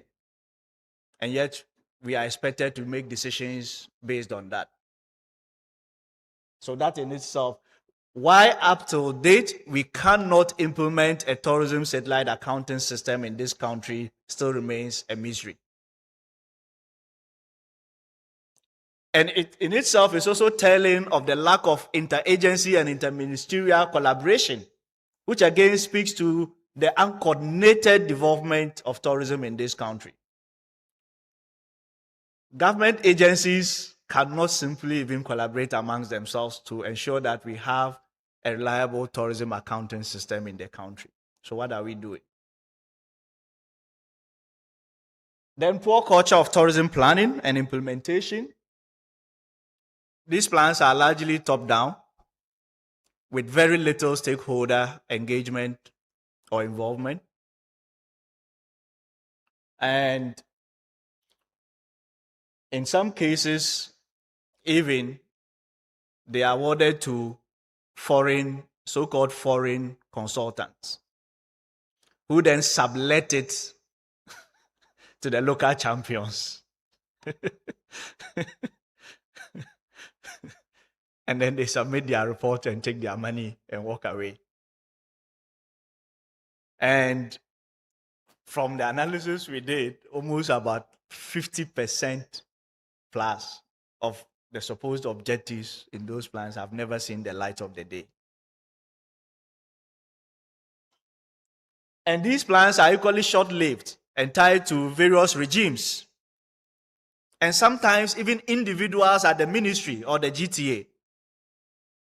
Again, it speaks to the uncoordinated and piecemeal approach because we can't even agree amongst ourselves to have, for instance, a 10-20-year tourism development, master development plan that we can stick to across different regimes and different even personalities at the GTA and the ministry. And when sometimes the life cycle of these plans is coming to an end, we simply just move on by coming up with another plan. We don't even evaluate the previous plan to find out what we've done and what we've missed out because we don't have M&E frameworks embedded in those plans. It's as though right from the onset, we do not plan to implement whatever we are putting in the plan. It's just an exercise. And here, I want to talk about two things. In 2019, again, under the Ghana Tourism Development Project, there was a component about tourism education. And so myself and my colleagues at the department were shocked one day to see a news item that there's a tourism national training policy on tourism. And interestingly, the conclusion of the policy is that, of course, Ghana, we don't have the required human capacity to man the tourism sector. But at the same time, concluded that there is no credible institution in the country that can offer that training. Fair enough. That is not a problem. But I asked myself if, and at the time we had at least over 10 different tertiary institutions in this country that are public and they have programs in tourism and hospitality, including the ministry's own hotcat that was established for that purpose. A separate training institution. So if the conclusion is that we lacked the required capacity, maybe in my myopic thinking, the solution is, since these are public institutions, including the ministry's own hotcat, provide them with the necessary, use that money to bring them up to speed to offer the training that you desire. However, there was proposal to establish another tourism training school somewhere in the Western region.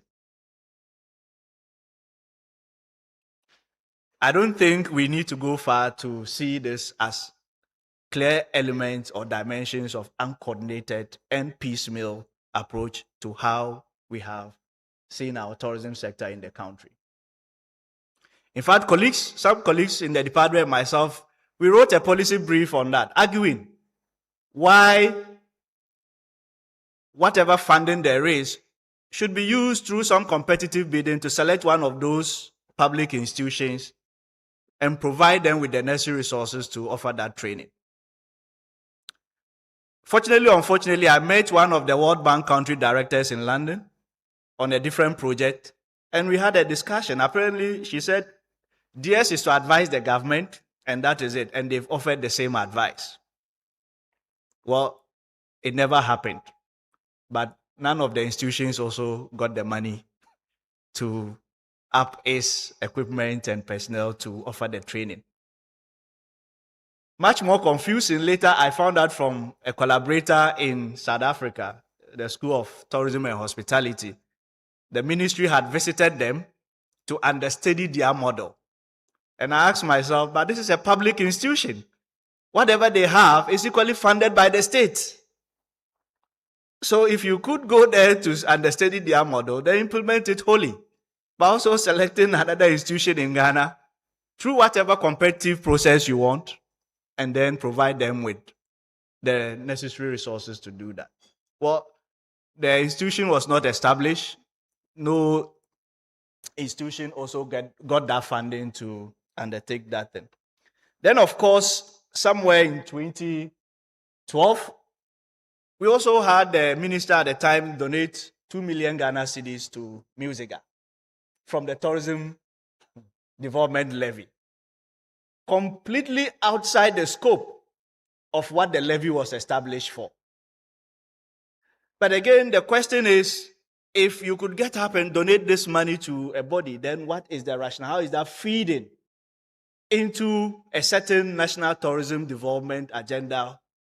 If it is indeed conscious, this kind of piecemeal dashing of money would not happen. And later in 2012, Musica's own members were calling for accountability, that they don't know how the money has been spent by their president. So they were petitioning state agencies to investigate. But we can't go on like that.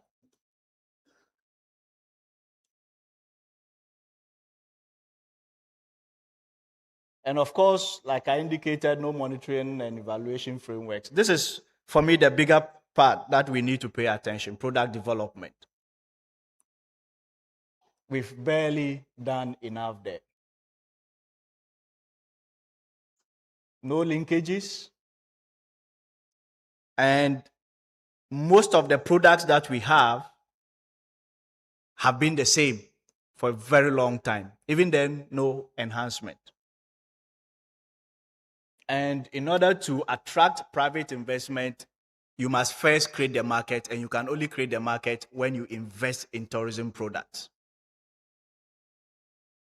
It is somebody's idea to develop those attractions in Dubai that we are happy to run through.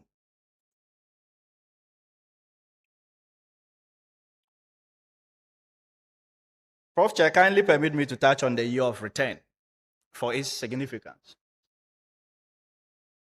The year of return, as I indicated earlier, in my opinion, is the most successful tourism campaign drive in this country for the dividends. And truly, we could have leveraged on it to even achieve more, even though we did achieve.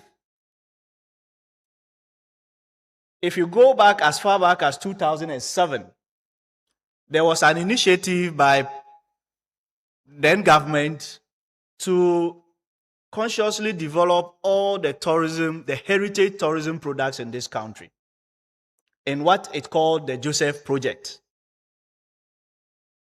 Right from up north, tracing the slave route, the major points in it, right up to the Cape Coast and Elmina castles, to offer a comprehensive transatlantic slave trade experience for African diaspora.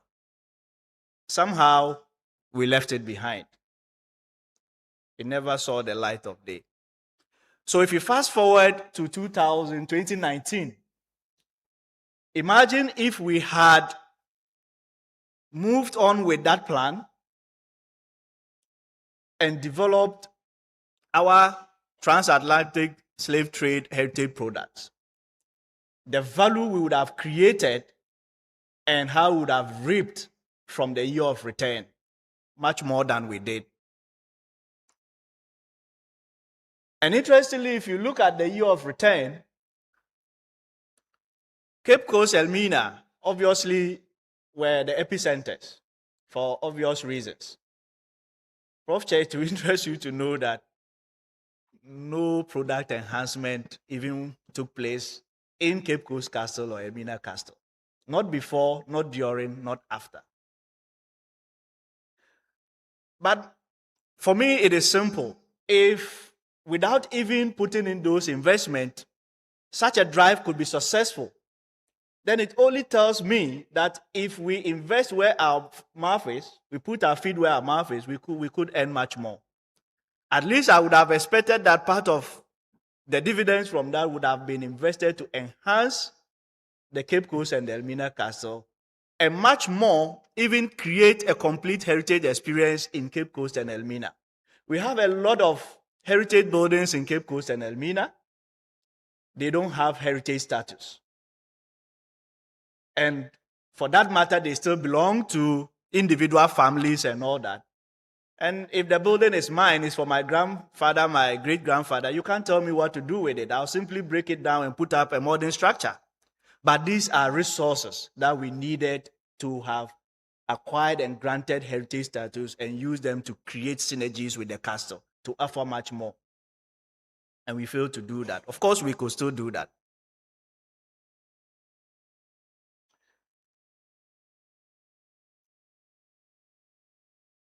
So after that, again in our conception, so we saw an opportunity, we went for it in the form of the year of return, but never did we project into the long term in terms of where do we go after that. So after it, we went to beyond the return, which was basically designed to sustain the numbers. Of course, COVID came in, and then by the time COVID ended, we have veered off completely into December in Ghana. modern styled series of party-like festivals.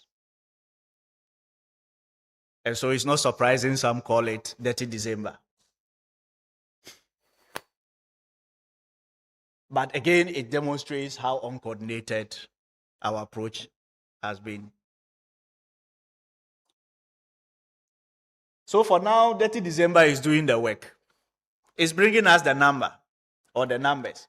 It has also even flipped our tourism calendar. June, July used to be our peak. Now it is December. But it is one off. We are having it within like 2 to 3 weeks between December and January. So if you look at the figures, it peaks December, first week in January, and then from there, it flattens out. But my worry, mainly, not Richard, is even branding your destination to be a party-like destination. And we've seen countless examples across the world where such short-term, event-driven destinations are not sustainable. Besides the huge socio-cultural and even economic costs that are hidden. Because of all the monies that we make, we've never sat down to ask the question, with these numbers that we are getting in December, January, who is really benefiting from it? Is it the local people? Or is it, as I earlier hinted, the offshore platforms? We've seen examples from Lloret de Mar in the Costa Brava region in the Catalonia region in Spain. In fact, it was carved as such, and it got to a point where it became notorious for all sorts of activities. And one of the catchy things about the place was that if you want to fight a policeman and go scot-free, go to that place. You can literally beat a policeman, nothing will happen. This was what it became. And it was happening literally. And as we speak, the city council is still spending millions of euros trying to rebrand and reposition the destination. So the question is it worth it? Whatever they would have earned. Because this is a short term. The next party like destination comes out, people will move on. But it will cost you much more to reposition and to rebrand. Forgetting about, even if you don't think about the other socio-cultural cost and even the economic cost. And of course, I'm sure most of us are also familiar with Ibiza, also in Spain, which is famous for drug use. And that is why I'm uncomfortable with the branding Dirty December. I don't want my country to be that arena.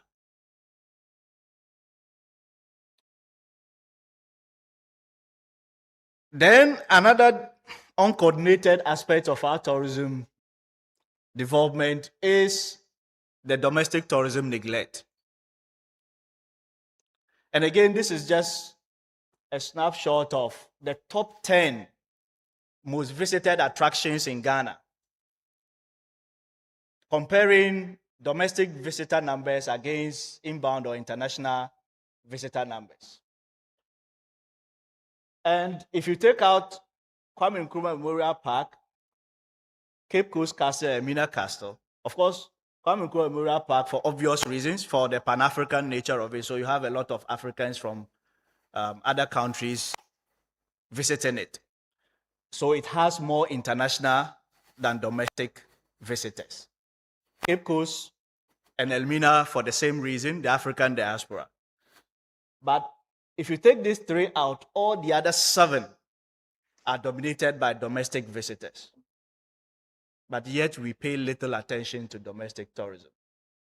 We focus so much on international tourism to the neglect of domestic tourism. And of course, the current seasonal hikes in international tourism only tells us that we need to invest in domestic tourism to serve as a leveler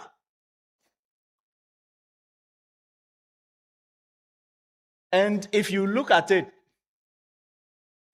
after or outside December, most of the visits to these attractions are by domestic visitors. And with increasing middle income, you can only expect more Ghanaians or Ghanaian residents to.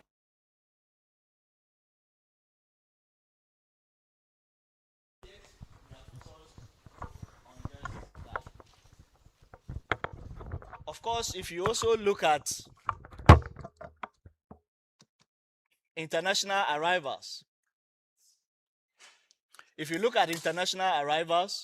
against domestic, even over the last 4 years, you realize that domestic visits overtake international.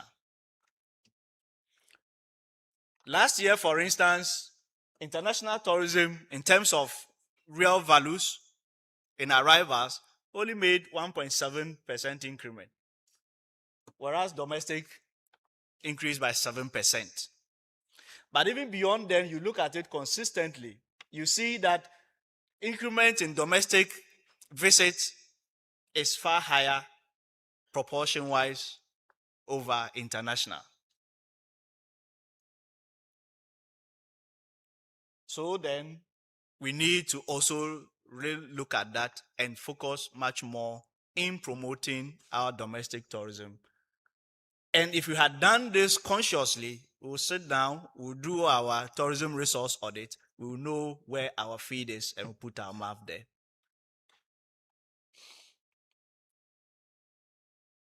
So, Prof. Chair, in terms of my conclusions, yes, Ghana's tourism development, we've seen some modest success. But if you look at it largely, it is shaped by the ideologies of different regimes. But the most successful, relatively successful period is the period we are living in now. The market-led era. That's where we've made our modest gains. But of course, if you also analyze it holistically, even including the period that I've talked about, the market-led era, you realize that there are some elements of conscious development, but largely the approach has been uncoordinated and piecemeal, and for that matter, we are unable to harness the full potential of the sector. There's also very little leadership, state leadership in product development, and very weak private sector participation. So moving forward, government needs to change its orientation to tourism development. Even though we are in the market-led era, but we need to understand that. And even the most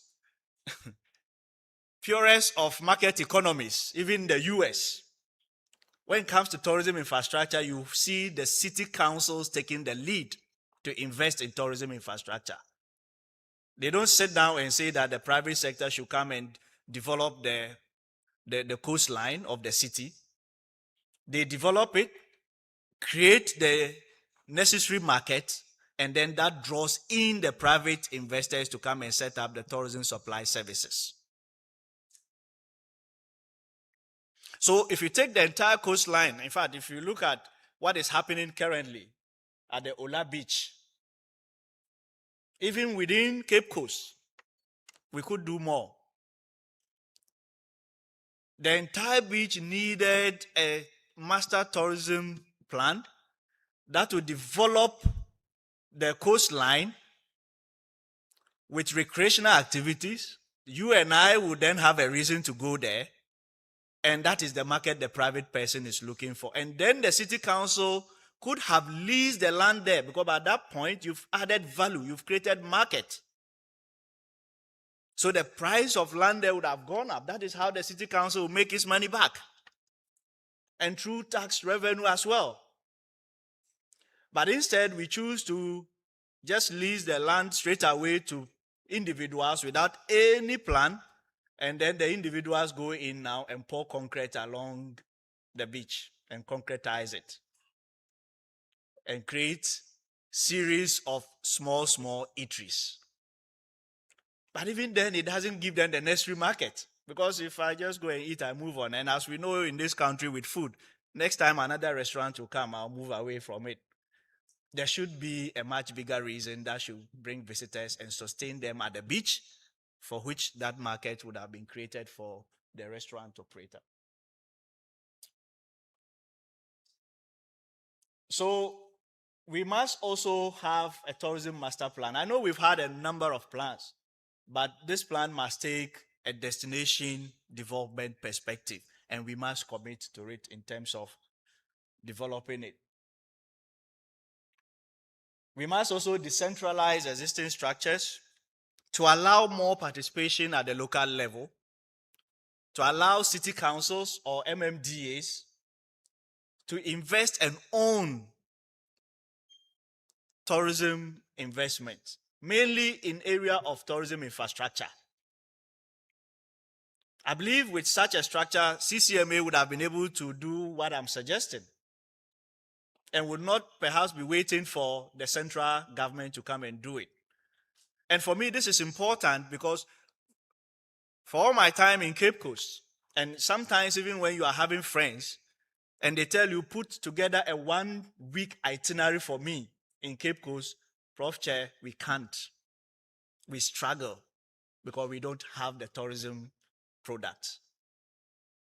If the person wants to spend 1 week, it's not possible. Why? Because it's just the castle, it's just Kakum Forest, and perhaps some tour guys have come up with walking tour of Cape Coast and Elmina, and all this can be done in a day or two. And so it also fits into the puzzle why Cape Coast, even though prides itself as the supposed tourism hub, but has nothing to show for it. Why? Because we have nothing, so people don't stay here. It's simply an arena, a theater where they come and perform tourism and leave the same day and go. And if they don't stay, they don't spend, your local economy does not benefit from tourism. It's simply a stage, like I'm standing on now. Come and perform and leave, and that is it. It ends. And so we need to consciously decentralize and allow the local participation in product development. And then we also need to provide incentives to get in or rope in the private sector at all levels. Thank you, Prof. Chair.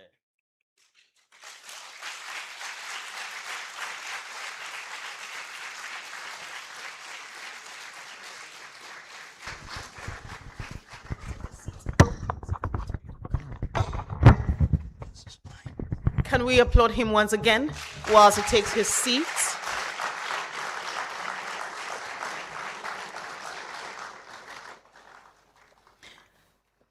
Prof. Issahaku Adam will mount the stage later to give his acknowledgements, but before that, we'll take a musical interlude. Betty Newton will help us with that. Let's welcome her with a round of applause.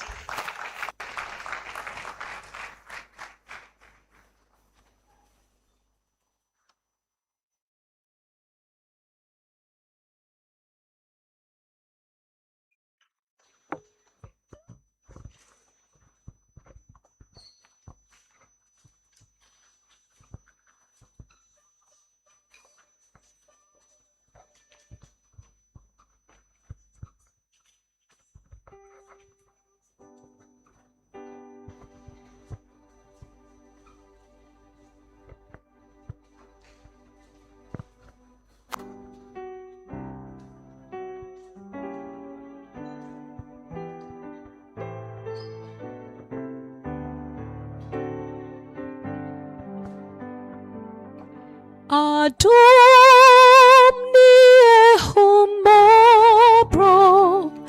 nedima beduhane nyaminye wadoma ka asitsne beyeden kra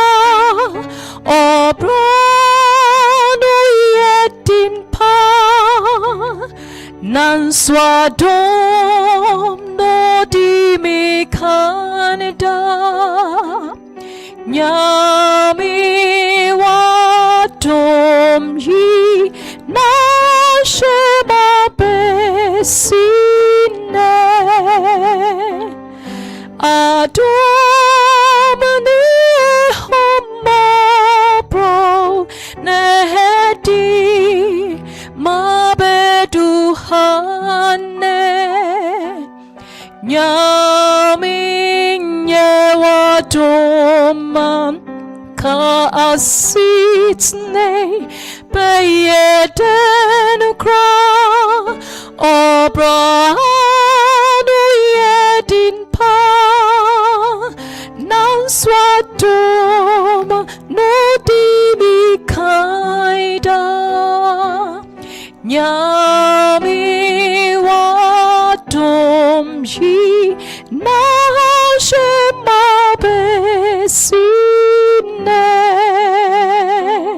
You never give the promise that the journey would be easy Your grace and mercy have brought me thus far. Your grace and mercy is all I need. Your grace and mercy have brought me thus far. You never gave the promise that the journey would be easy. Your grace and mercy have brought me thus far. Your grace and mercy is all I need. Your grace and mercy have brought me thus far. Draw my son, draw my son, draw my son, Kemabonale. Your grace and mercy have brought me thus far. Adom ni ehumabro nedima beduhane. Your grace and mercy have brought me thus far. Draw my son, draw my son, draw my son, Kemabonale. Your grace and mercy have brought me thus far.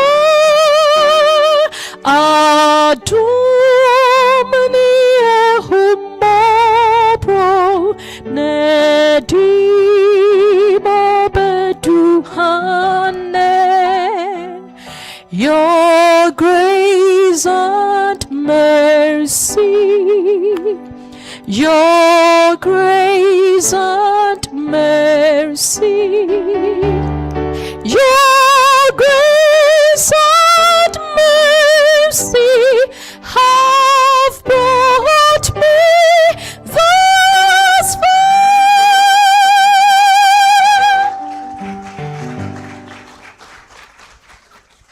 Thank you very much, Department of Music. The stage is set for our speaker, to extend warm appreciation to all those who have supported him in his academic journey to this point. Help me welcome back Professor Issahaku Adam with acknowledgements.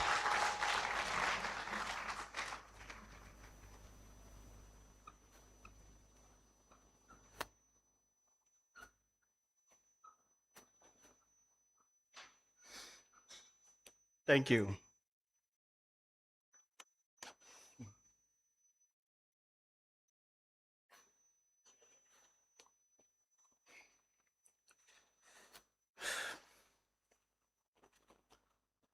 First of all, I'd like to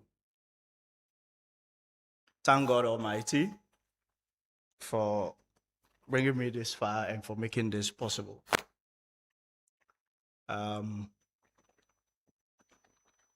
Not in my wildest of dreams did I think that one day I'll be standing here.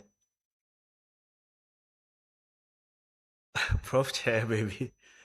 When I finished my national service, my friends were buying forms to pursue masters. I didn't know if I mean, in terms of ability to further the studies. Nevertheless, I saved from my national service, so I still bought the form, not knowing what will happen. I just bought it. The admission came. I think it was 1,100 cedis. I didn't have the money. So my friends paid, my roommate paid. I simply packed my luggage and went home. So I was talking to a brother, and then he said, "How much is it?" I said, 1,001. He said, "Don't worry, I'll pay it for you." So he paid. Unfortunately, I had saved like some 500 cedis from a monthly allowance of about 140 cedis. 140, not 1,000, sorry.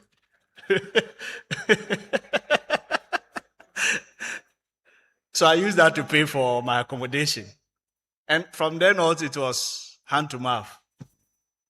That's how it has been. I remember for the second year, for instance, I was wondering where the fee would come from. And then I saw a call by the French embassy where they were awarding 10 fieldwork grants in social sciences and humanities. So I applied. We went to Legon. We did series of presentations and defense. Unfortunately, I was part of the 10, and they gave me 1,000. The fee was exactly 1,000 cedis. So it's been by God's grace. It's never because maybe I worked harder than anyone, but I believe that it is God's grace and favor, and to God belongs all the glory and honor. I would like to extend appreciation to my parents.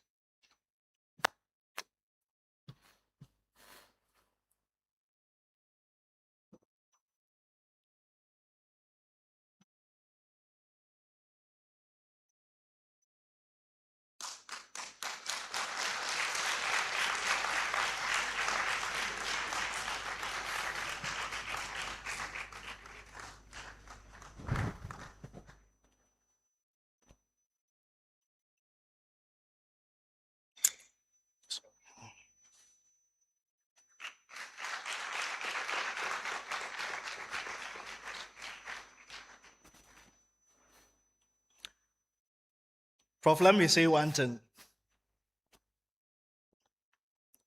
I remember school reopened and I was at home. So my mother asked me, when am I going? So I said I'll go. The next day I said I'll go. I was still there. So she, at dawn, came into my room and said, "I'm not asking you to go to school for me. I don't need you to go to school for me. In this Idra town, if no matter how old I grow, if I take my bowl and enter the next house, they will give me food. So you are not my future. I'm asking you to go to school for yourself. Maybe by the time you get your first job, I'll be dead. Even if I'm not dead, you have your wife and children to worry about. That is good. I don't need anything from you. But perhaps, if you become responsible and they mention your name, they will ask whose son is that? And they will mention my name as well.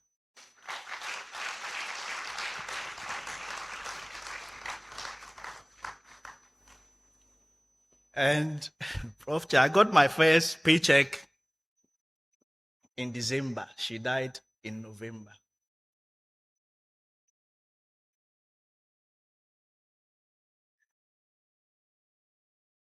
Personally, it's been about 14 years, but it's like yesterday.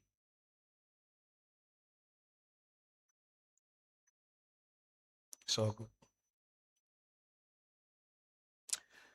Then to my siblings and to members of my extended family. Then Prof Chair, to you yourself for making the time. And I know how difficult it has been to get this event take place. And as you rightly said earlier, the strike and all that. And to that extent, not just you, but the registrar as well, and all members of GAWA who have made this possible today. I would also like to extend my appreciation to the acting provost and indeed the entire university management.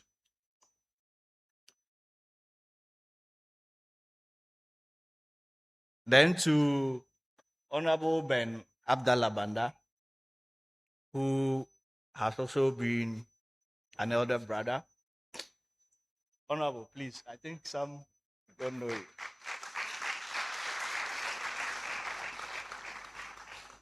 So the former MP for Efeso SAP, and also the chairperson of the Legal and Constitutional Affairs in Parliament, also at the Zongo Ministry at the point, and the Hajj Board. Then to my elder brother, Professor Suleiman Idrisu, I think, Prof, if you can kindly. He's also like another brother. I was fortunate to have been selected to represent UCC on the Tamale College of Education between 2016 to 2020. And that is where I met him. He's the principal of the college, and he's been very helpful and has been a big brother since then. And perhaps maybe he's also the brother of the Honorable Minister of Education. You can see the resemblance.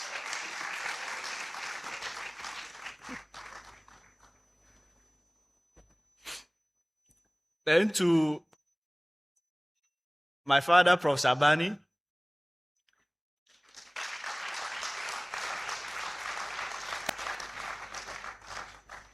he has always been one of my guardian angels on campus. I remember when I first came for national service in the then Department of Geography and Tourism, he was, I think, the head, and he took interest in all of us, myself, Ewenam, and the others. And ever since then, he's always on your neck. Don't sleep. When are you applying for the next promotion? It's always the first question he will ask you. So, Prof, I'm grateful. Then to another father, Professor Emeritus Usabu Asari.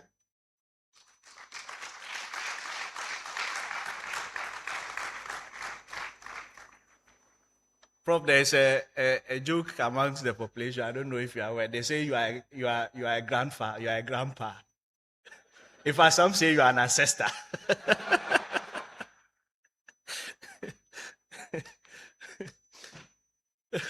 Prof is always challenging you. If you say one thing, he will go back to the philosophical questions. He wants you to think deeper. So it's something that has kept me going. Then I would like to also express my appreciation to my supervisor and mentor, Professor Koku Aduchu Meyimboache.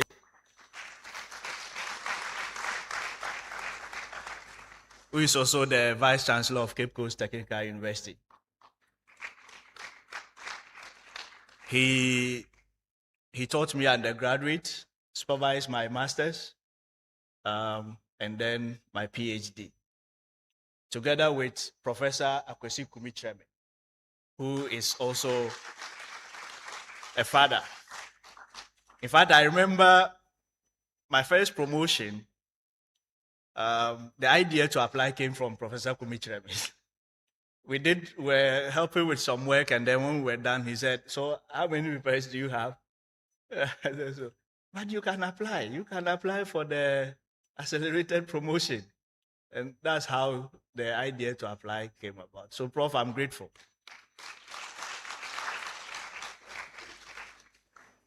Then to my father and mentor, Professor Francis Eric Amukwando.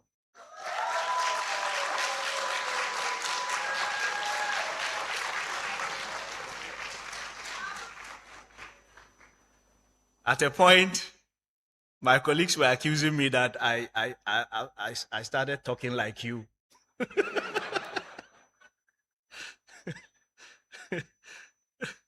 But there's a coincidence. Once I was going mentorship under him, my wife was also being mentored by his wife. My wife was teaching in the wife's school. The wife was the headmistress.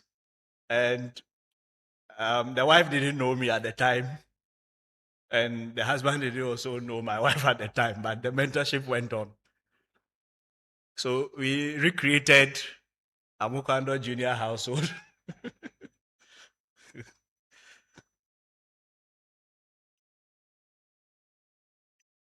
I would like to also express my sincere appreciation to Mr. Benjamin Ananinsia. Please.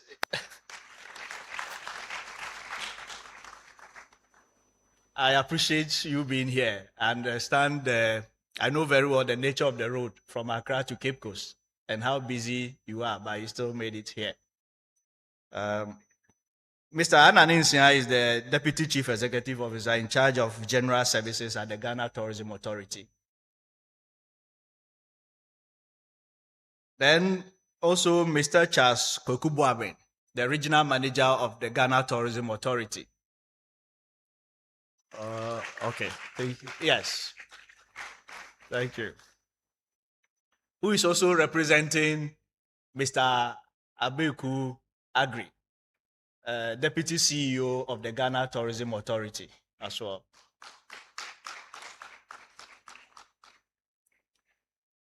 Then to Madam Yvonne Donko, President of the Ghana Tour Operators Union, to which I'm a member. So she is my president.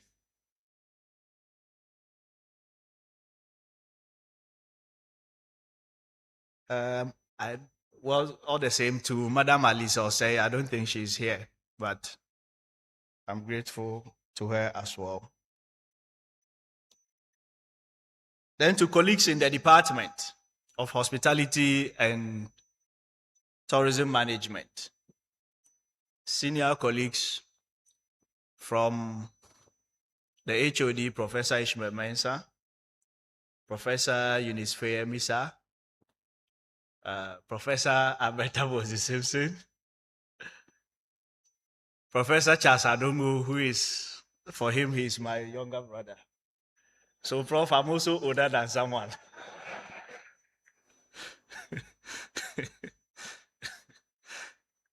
I'm older than another person, to my sister.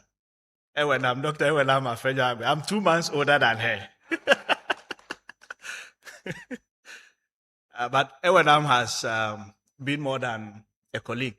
She's like a family friend from our days as undergraduate students to date. She's someone that anytime I'm in trouble, I call, and she will be right there. So thank you very much.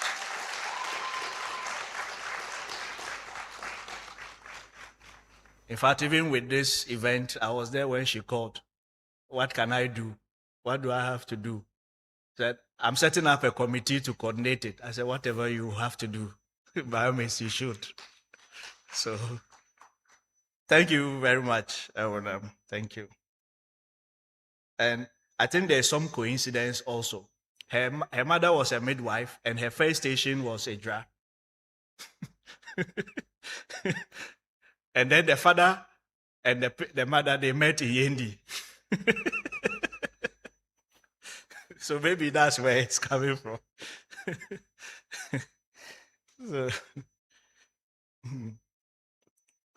So to all the colleagues in the department, Dr. Susanna Ohiniwa, Moro Kumichirame, Dr. Grace Abahiame, and not forgetting Auntie Rose, our administrator. Auntie Rose, Melanche Mayo. And Mr. Wabe and Uncle Ato. I'm grateful for being there with me all these years. Then to the Faculty of Social Sciences, starting with my boss, the Dean, Professor Simon Mara, who has been a brother right from the early days when we came in for our postgraduate work. And he's been a brother and a friend. To our faculty officer, Araba, to Vic, Enoch, and all the people at the faculty office. Thank you very much for being there. And then I would like to make a special mention of Dr. Joseph Kojo Abanga, the late, and Professor Edem Amenume, also the late, for what they have imparted onto me. I'm grateful, and may their souls rest in peace.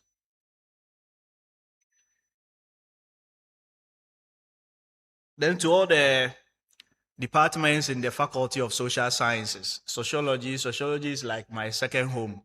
To all the guys at sociology, Albert, Razak, Koka, all of them, everyone, including our HOD, Professor Georgina Odro. Thank you so much. And then Professor Akins, HOD, Geography and Regional Planning. Professor Isiadonko, Population and Health, and Professor Eunice Misa of SEGRAD. And then Professor Nunu of Oil and Gas, Institute of Oil and Gas. Thank you so much. Of course, I also like to thank my collaborators, Professor Frederick Dio, who is the Director of Research and Consultancy at the University of Business and Integrated Development Studies, who is here. He's made it all the way from Wa to this place. It's not as if you have a choice anyway. He's married to my cousin, so he has no choice. I can set his house on flames. So, thank you. Then to Dr. Hiame, when I'm again, Professor Charles Adongo, and all those who are here and those who are not here. Then to my neighbor and brother Joshua, Professor Joshua Mwaje, who is always around the corner to offer his advice. And to his wife, Mavis, as well.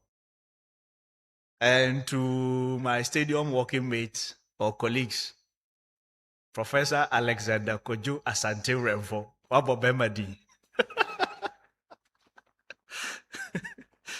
And then to Mr. Fifi and Kumi. These are like brothers. When we go for our evening walk, that's where we catch up and offer ourselves pieces of advice. Then to all the members of the Muslim chaplaincy of the University of Cape Coast, I'm so much grateful for the support that you've given me as your chaplain and the collegiality that exists amongst us. And also to the Muslim Students Association of the University of Cape Coast, thank you for coming. And then Duncan, Professor Collins, Ajay Mensa.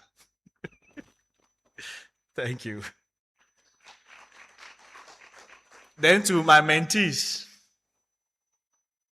some of whom are not here, Juliet Otima, Yabua, Victor Mauto Agbo, both are in Canada now and they are all PhDs.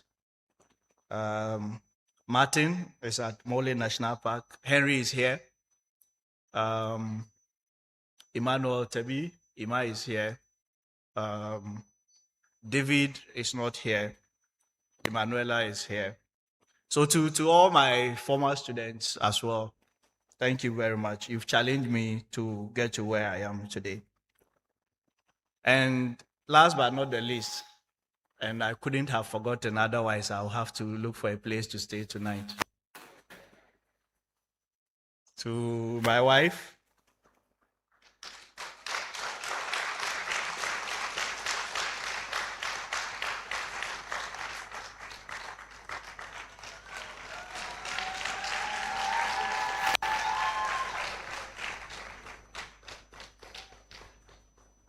Prof, I think sometimes we don't say what we have to say. Sometimes we wait till when the person is no more. Then, so when I met her, I had no job. I was just a graduate student. And then eventually when I became SRE. So at the time that's when they had completed the first wing of the SRC hostel. So I was staying there. And so one day I just asked, when would you like to get married? Someone said Ghanaian men don't really propose. I don't know if that is true. So she said, when you are ready. I said, but I don't have a job. So it doesn't matter when you are ready. So okay, when I became SRE, then she said, oh, well, I don't mind. We can take one room at the SRC hostel and be there. It doesn't matter. Then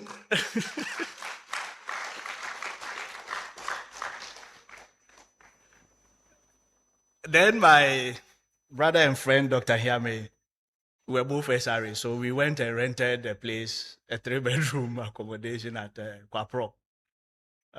One master bedroom and 2 other guest rooms. And then he said, okay, you know what? You take the master bedroom and then you can bring her in. And I will be in the other one guest room. And that was how we stayed for 4 years. So Dr. Hiame is also not just a friend, but he's a brother. He's been with me through thick and thin. And Aga, I'm grateful. Thank you very much. So we lived together for 4 years until he also decided his wife was going to join him from Takrady. So we needed to part ways. And that was when we parted ways. But the point I'm trying to make is that she agreed to marry me anyway without anything. And even after we got married, we moved into that place. Prof, we didn't have any living room furniture. So if you visited us, you have to sit on the floor. I went home and got one of my brother's TV and we brought it and we sit on the floor and watch our TV and then that is it. And we lived like that for like 4 years. And she accommodated it. And I think sometimes we don't say how much we appreciate people enough. I think that she has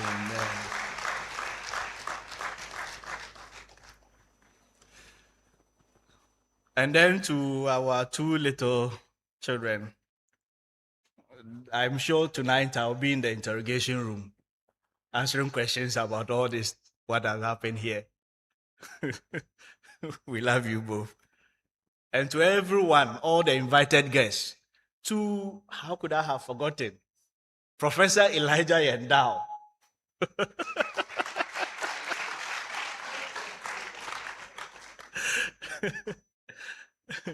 Elijah is the Director General of MDPI. We were colleagues here, right from undergraduate to master's and then PhD. He did population and health. So, Prof, thank you for coming. To my other brother, Prof. Saidana, too, thank you. I've managed to bring him here. Thank you so much. And then to my small boy, Professor Kadri Bukari.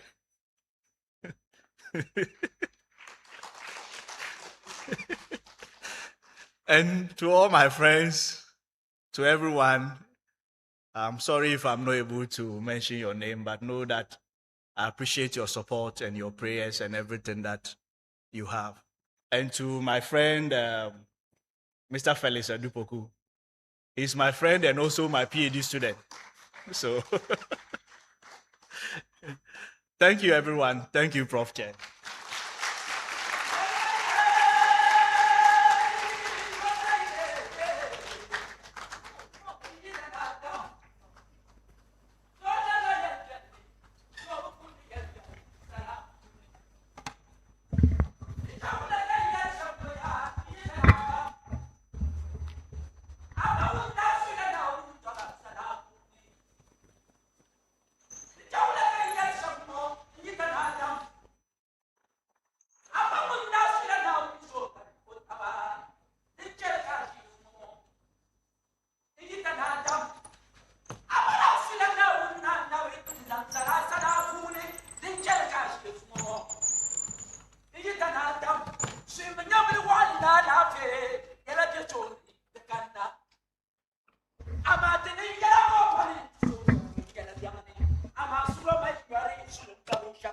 Thank you.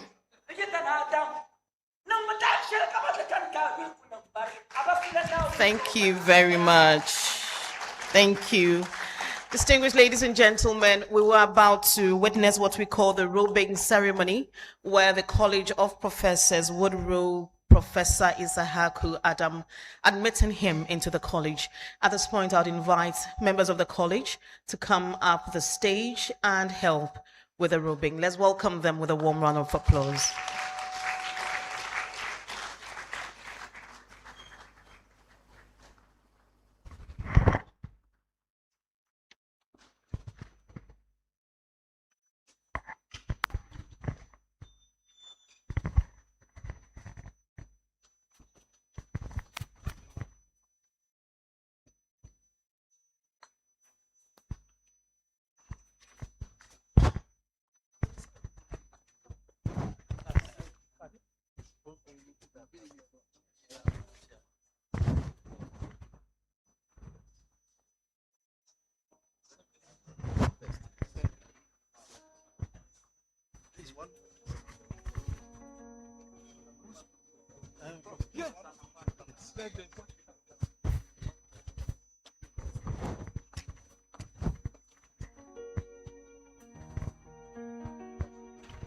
So as I indicated, Professor Adam will be robed by members of the College of Professors. This is significant because it is the college welcoming Professor Adam into its fold.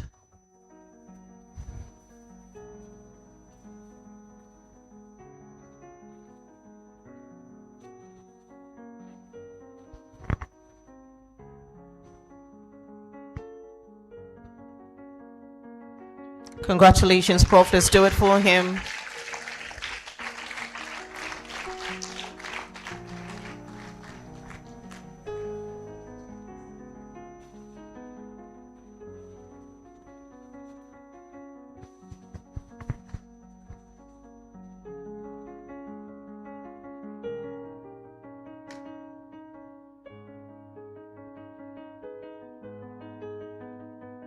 And then finally, let's do it. He has formally been roped and welcomed to the College of Professors.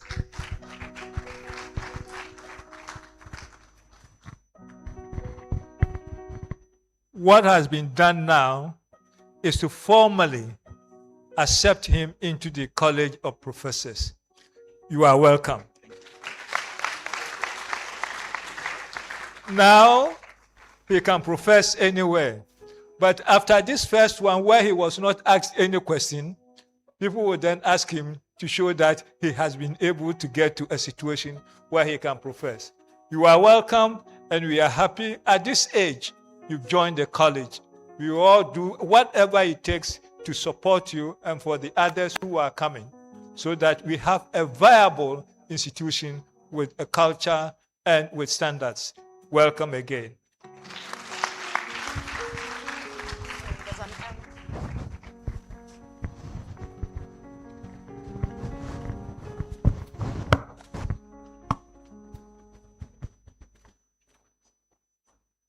So members will now take turns to congratulate him after a group photo.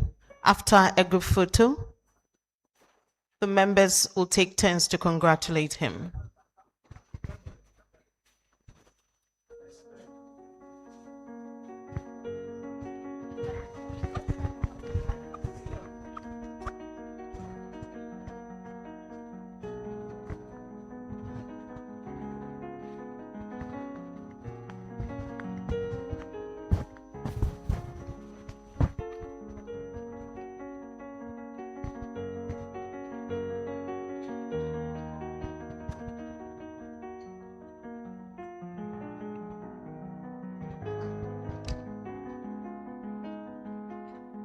Congratulations. You take turns to congratulate Professor Adam now.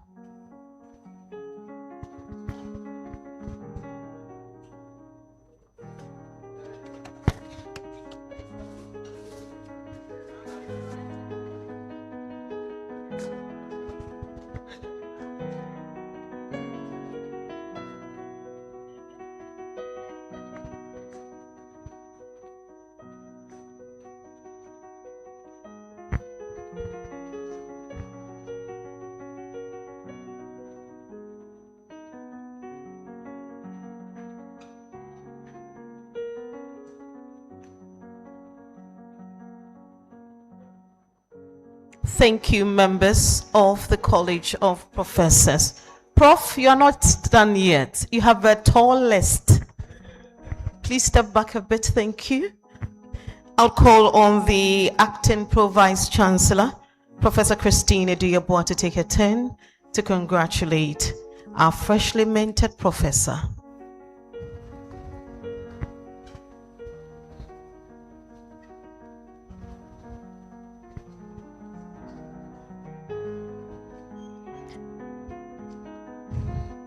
I'll invite the registrar, Mr. Gideon Enoch Abikwe, to also take his turn to congratulate Professor Adam.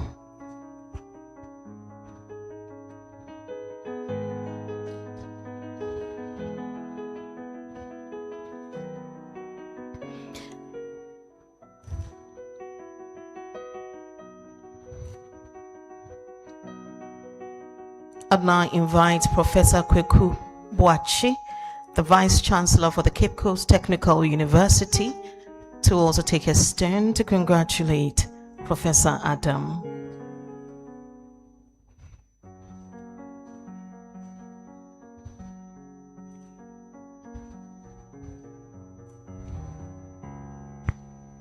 I would invite the Honorable Ben Abdullah Banda, former Member of Parliament for Offenso South, to also take his turn in congratulating Professor Adam.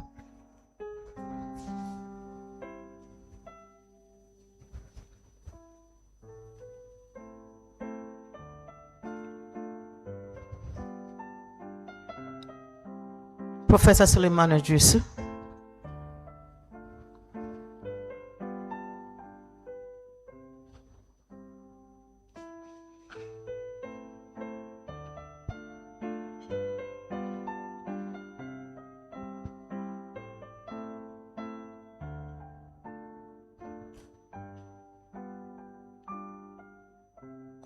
Professor Raffaella Kombe is the Provost of the College of Agriculture and Natural Sciences. She'll make her way upstage and take her turn in congratulating Professor Issahaku Adam.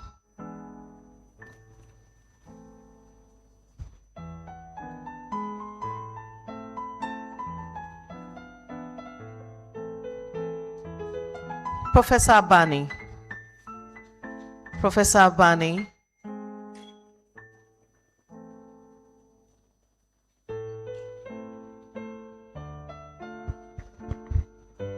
Professor Abani will be followed by Mr. Benjamin Ananinsia.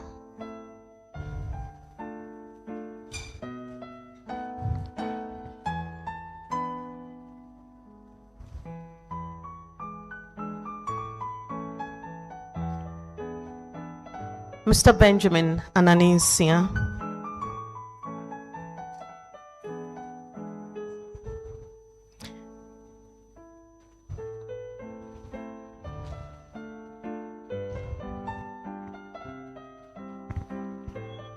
I'll invite the rep of the Deputy CEO of the Ghana Tourism Authority, rep of the Deputy CEO of the Ghana Tourism Authority, to also make his way up after Mr. Ananinsia.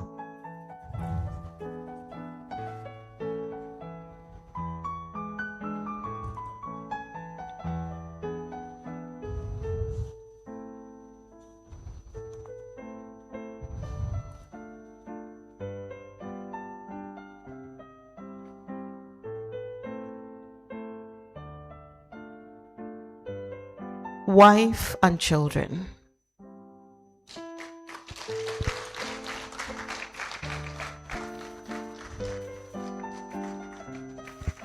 We can be a bit more generous.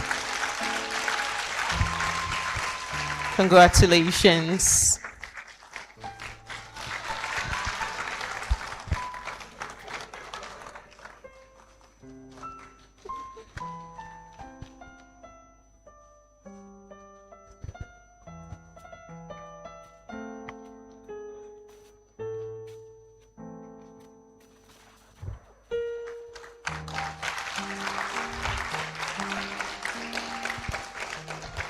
Family members present. Family members here, please.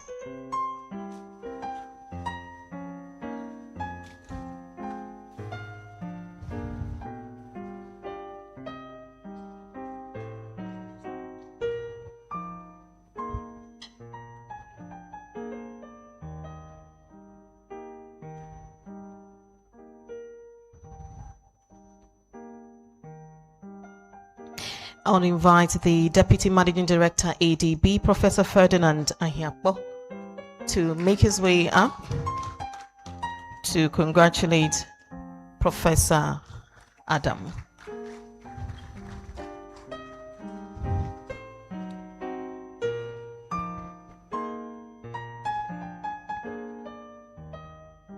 Professor Ahiakpo will be followed by Ms. Yvonne Donko, President of the Tour Operations Union of Ghana.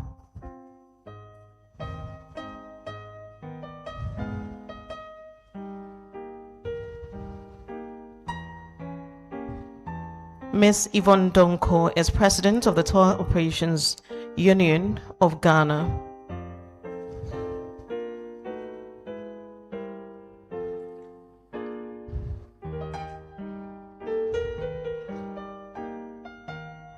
Members of staff, Department of Hospitality and Tourism Management. Members of staff, Department of Tourism, Hospitality and Tourism Management. The department will be followed by the Faculty of Social Sciences.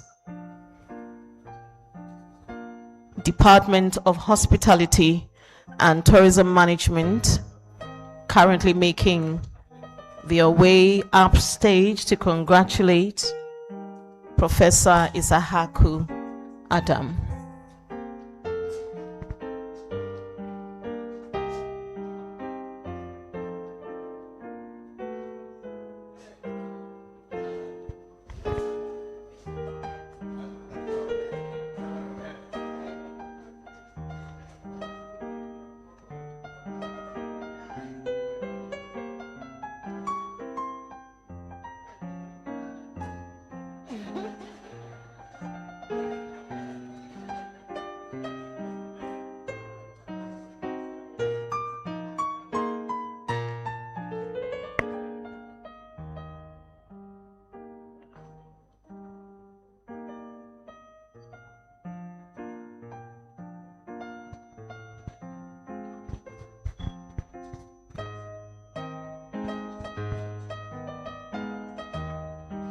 Faculty, Social Sciences, please get ready.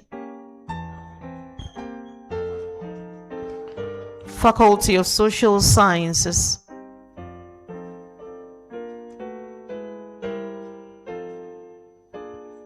Thank you, department.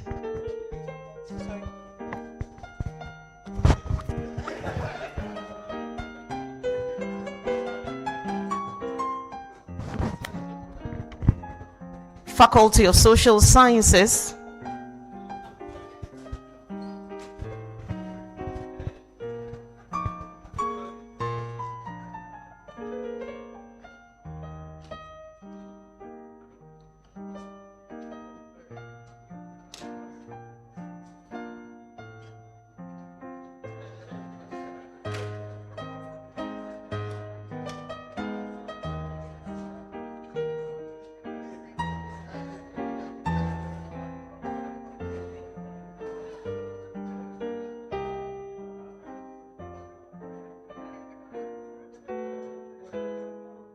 UTAG will follow this.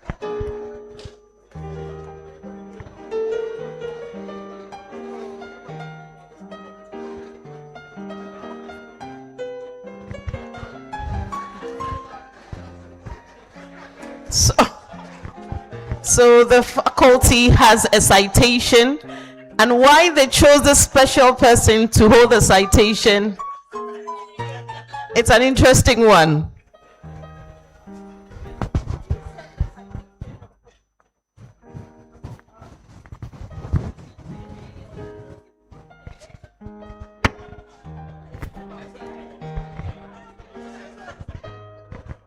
UTAG will follow the Faculty of Social Sciences.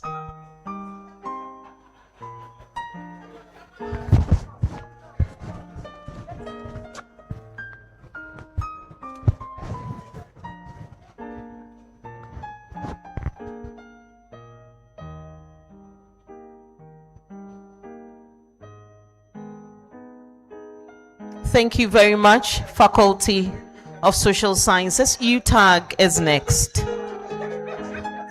UTAG is next.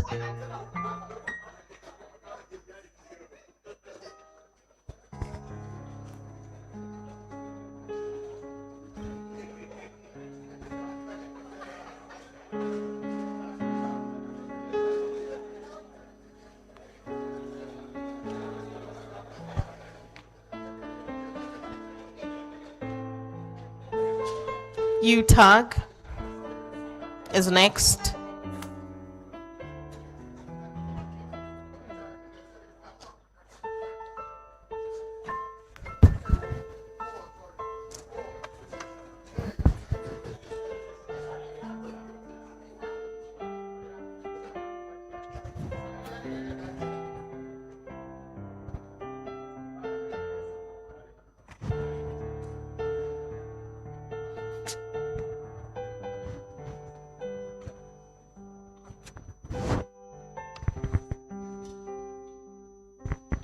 UTAG will be followed by the Muslim chaplaincy. Muslim chaplaincy.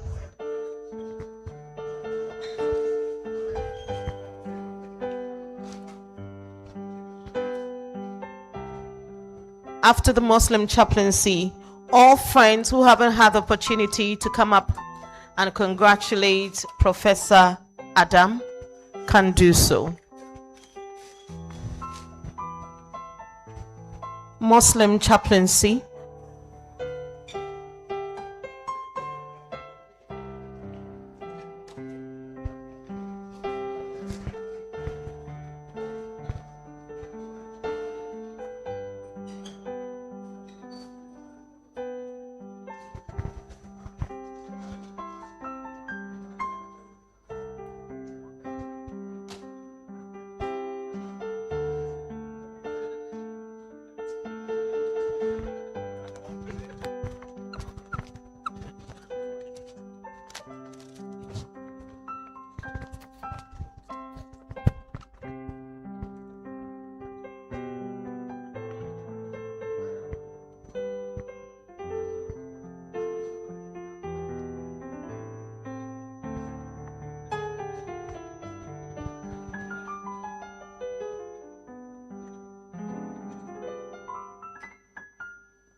All friends who haven't had the opportunity to come up yet, please take your turn to congratulate him now. All friends.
I would invite Professor Yandao.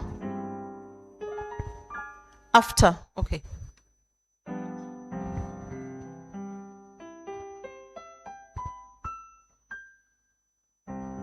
Thank you. One with Professor Yandao only.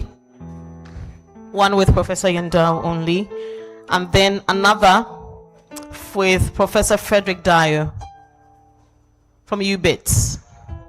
After this one.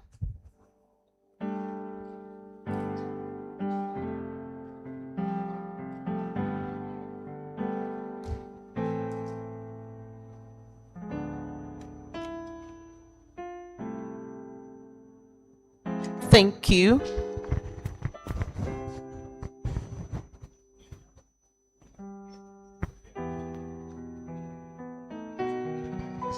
All right. Okay. Right. Prof Chair, our speaker would want to acknowledge one more individual, so I'll grant him the microphone. Thank you. Prof, I would like to acknowledge a former lecturer and our first HOD when we separated from geography, Dr. Hiniba Champon. He's not here, but yeah, because of his advance in age, so he couldn't be here. But he was a true lecturer, someone who impacted on all of us. So I'm grateful. And then also to my friend, Dr. Shaibu Bukari, SDS. If I don't, you will not spare.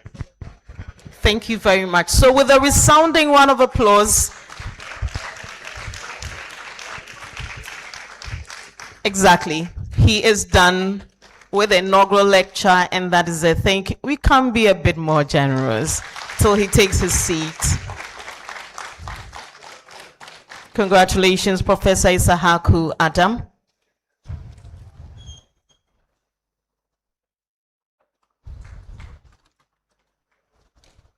Ladies and gentlemen, at this juncture, permit me to acknowledge a few individuals here.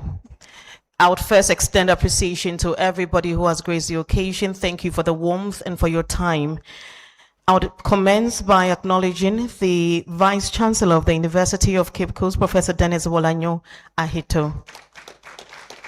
The Acting Pro-Vice Chancellor, Professor Christine Eduyabua. The Registrar, Gideon Enoch Abekwe Esquire. We acknowledge the Vice Chancellor of the Cape Coast Technical University, Professor Kwekwe Nyimboachi. We also acknowledge Professor Rofela Kombe, the Provost of the College of Agriculture and Natural Sciences. We acknowledge Professor Daniel Ejapong, Provost of the College of Humanities and Legal Studies. We also acknowledge Professor Dorcas Obriyabwa. She is the Provost of the College of Health and Allied Sciences. We also acknowledge the Honorable former Member of Parliament for Offenso South, the Honorable Ben Abdullah Banda. We acknowledge the following college professors: Emeritus Professor Kofi Awusabu Asari, Professor Eric Francis Amukwando, Reverend Professor Engineer Ernest Tay, Professor John V. Mensah, Professor David Tay Doku, Professor Eugene Marfodate, Professor Joseph Agrifin, Professor Augustine Tanley, and Professor Sarah Dakwa. We also extend appreciation to the Director, Public Affairs, Mrs. Gladys Atajemfi Abakwe. Thank you all so much. I would invite our chair to give his closing remarks. Let's welcome him with a round of applause.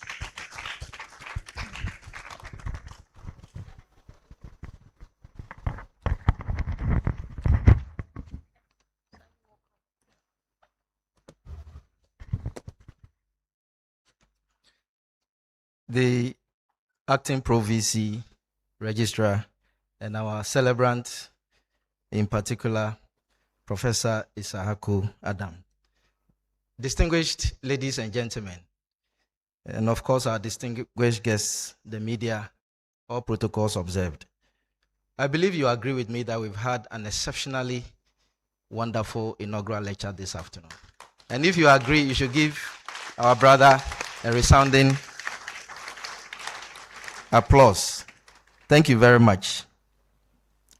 Listening to our professor, I was quite impressed, and I believe many of you were extremely impressed about the amount of knowledge housed in one of our youngest professors here in the university.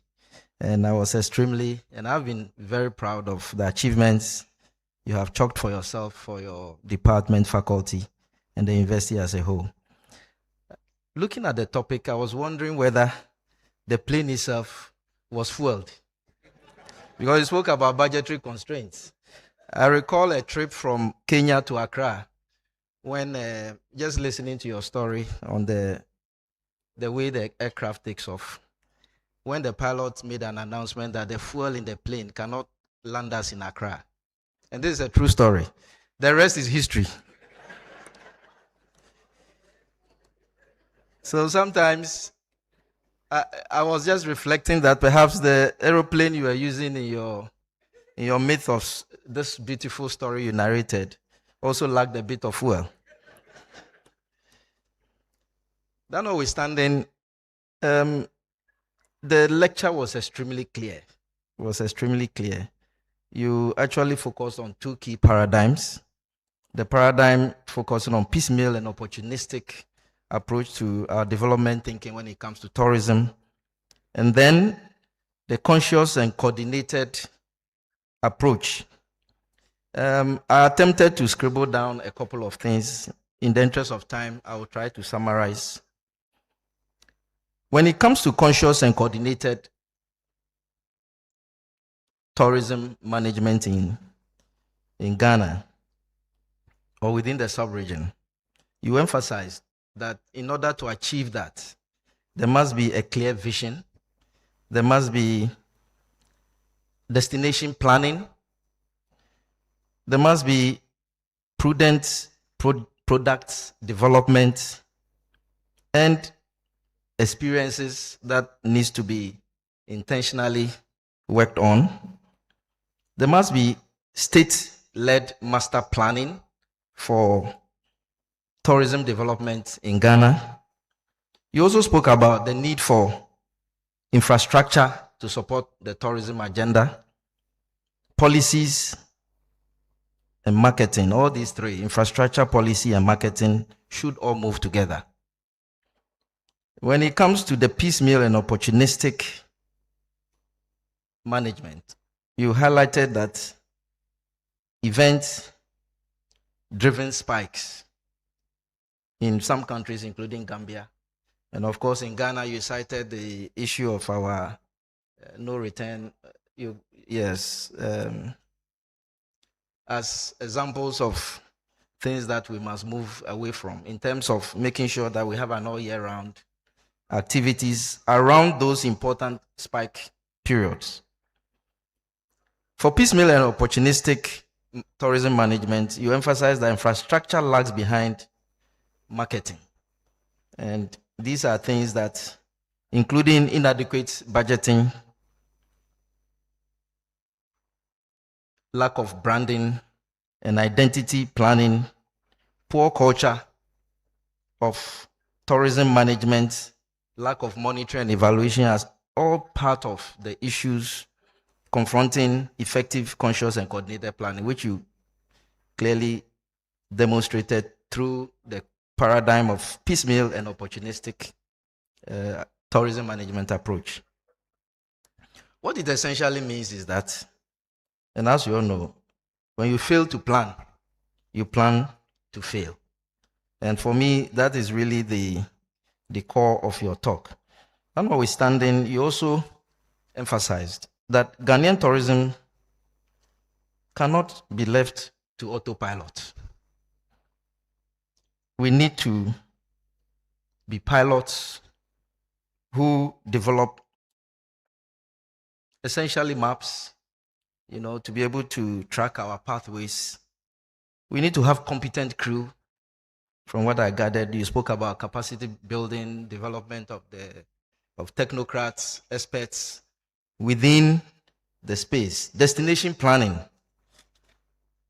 We need to also, you emphasize the need to stop marketing blind. You show this by giving us a lot of data on some of the potential that we can harness from our tourism sites, and many others. You emphasize that data must decide where essentially to fly and what to promote and when to promote that. So it was so beautiful using that story of the autopilot concept to explain many other concepts, including fixing the last mile roads that can send us to our pristine destination, tourism destinations and so on. You emphasize that the lack of tourism, we should leave tourism, we should not leave tourism on autopilot. And what essentially means is that we need to keep getting things right. The seasonal spikes are things that we should take advantage of in order to develop all year round tourism activities. And essentially also, we need to avoid leakages and avoid missed opportunities when it comes to our tourism development. I hope I've summarized it in a way that those of us not experts in tourism management, we can take home. Take-home messages are very important. So, Professor, I wish to congratulate you on behalf of management for this excellent inaugural lecture that you have given to us today. And I hope that it has motivated, especially the young academics, to also quickly get ready to provide their inaugural lectures or get promoted to the rank of full professors. So thank you very much, and also wish to thank all those who supported him, his mentors, family, parents, the late blessed memory of your parents, and all those who contributed to his development to this stage. We are extremely proud of you as a university. I usually use these platforms to make some announcements pertaining to our inaugural lectures. So far, as I mentioned in my talk, this is the 6th inaugural lecture for the year. We have planned to have at least maximum of 10. But in view of the many professors that have come up, we are trying to, but let me also say that we have quite a very packed schedule this year. Next month, we are going to have the Kwame Nkrumah Memorial Lecture. I will not mention who has been decided on. I know that the public affairs will be dealing with that. So next month in September, we're going to have Kwame Nkrumah Memorial Lecture. That is one of the very busy things we'll be planning for. But we also have received nominations for honorary doctorate awards, which would also go on before December. And again, that is going to be handled by the public affairs in due time. But I'm mentioning this to also essentially highlight how busy the schedule is for us as a university in terms of our university statutory things that we have to do on an annual basis. However, despite this constraining schedules that we have as management and the university, I would be proposing to management that we can accommodate at least 2 additional inaugural lectures before the end of the year. So that we're going to, I thought that will attract an applause. So that we will have a maximum of 12. So the 2 that my office staff have started, yeah, we're going to get it done. 12, so that at least we can say we had 1 per month over the course of this year. I also want to quickly announce the next inaugural lectures, at least the next 3. On the 8th of October, Professor Sebastian Eliassen, our outgone Dean of the Medical School, will be giving his inaugural lecture. On the 5th of November, Professor Pius Nujo. And then on the 26th of November, Professor Mike Kweku Edu will be giving his inaugural lecture. College of Professors, let's encourage, I know we are all very busy people, but let's encourage, some are attending online anyway, but our presence here really gives a lot of support, and many of us have benefited from colleagues that have come here to support us when we were having an inaugural. It's also good that we support each other. I was just having a conversation with the registrar, and we're talking about the case of funerals. If you don't attend someone's funeral, the likelihood that the person comes for the funeral of your relative or that is true. So let's try to support each other and give our inaugural lectures that trust that it needs, so that we learn, we encourage ourselves, and then we can move on as a university, as an academic community that is contributing knowledge, data to policy development. And these are things that we can showcase to the world that the university is alive and running. But if we do not show up, and we should also use the opportunity to invite our students, to be, so they see we were all students before. These are things that inspired some of us to become academics, you know. But I must use the opportunity to also, even though it's not come out clearly, I want to thank again Gawa. But I clearly understood why this inaugural lecture took place. Your student, where is Felix? The president of Gawa. Yes, is the PhD student of. That's why your faith, and I understand why your Islamic faith was so strong. I hope you get the joke I'm trying to make. Yes. Yeah, so Felix, we want to thank you so much. I also want to thank the Directorate of Public Affairs, Mrs. Sabekwe, for coordinating all these activities, despite the fact that you just came back from strike. Thank you so much, and God bless us all.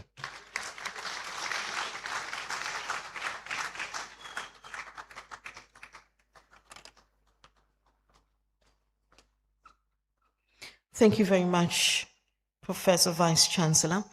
We would all rise and take the closing prayer, and this will be said by Professor Kasim Isau. After the prayer, we would have a photo session out of this auditorium. Is Professor Kasim Isau here?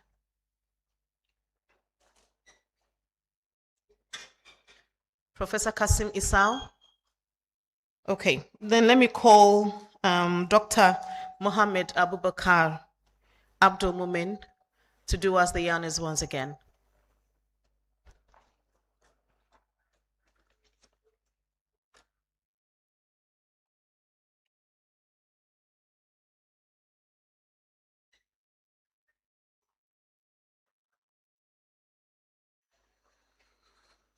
Let's pray. Oh Allah, we thank you for how far you have taken us.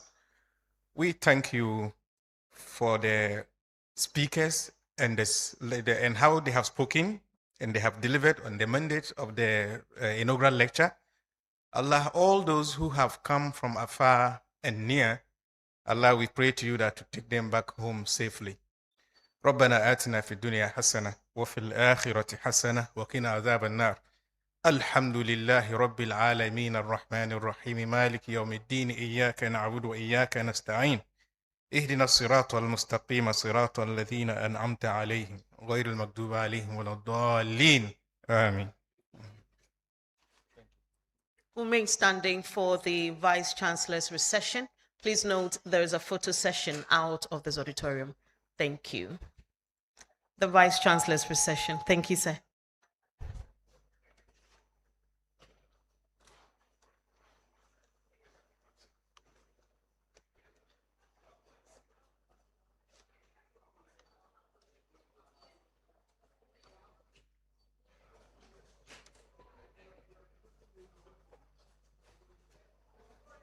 Ladies and gentlemen, we can all exit the auditorium. Thank you very much.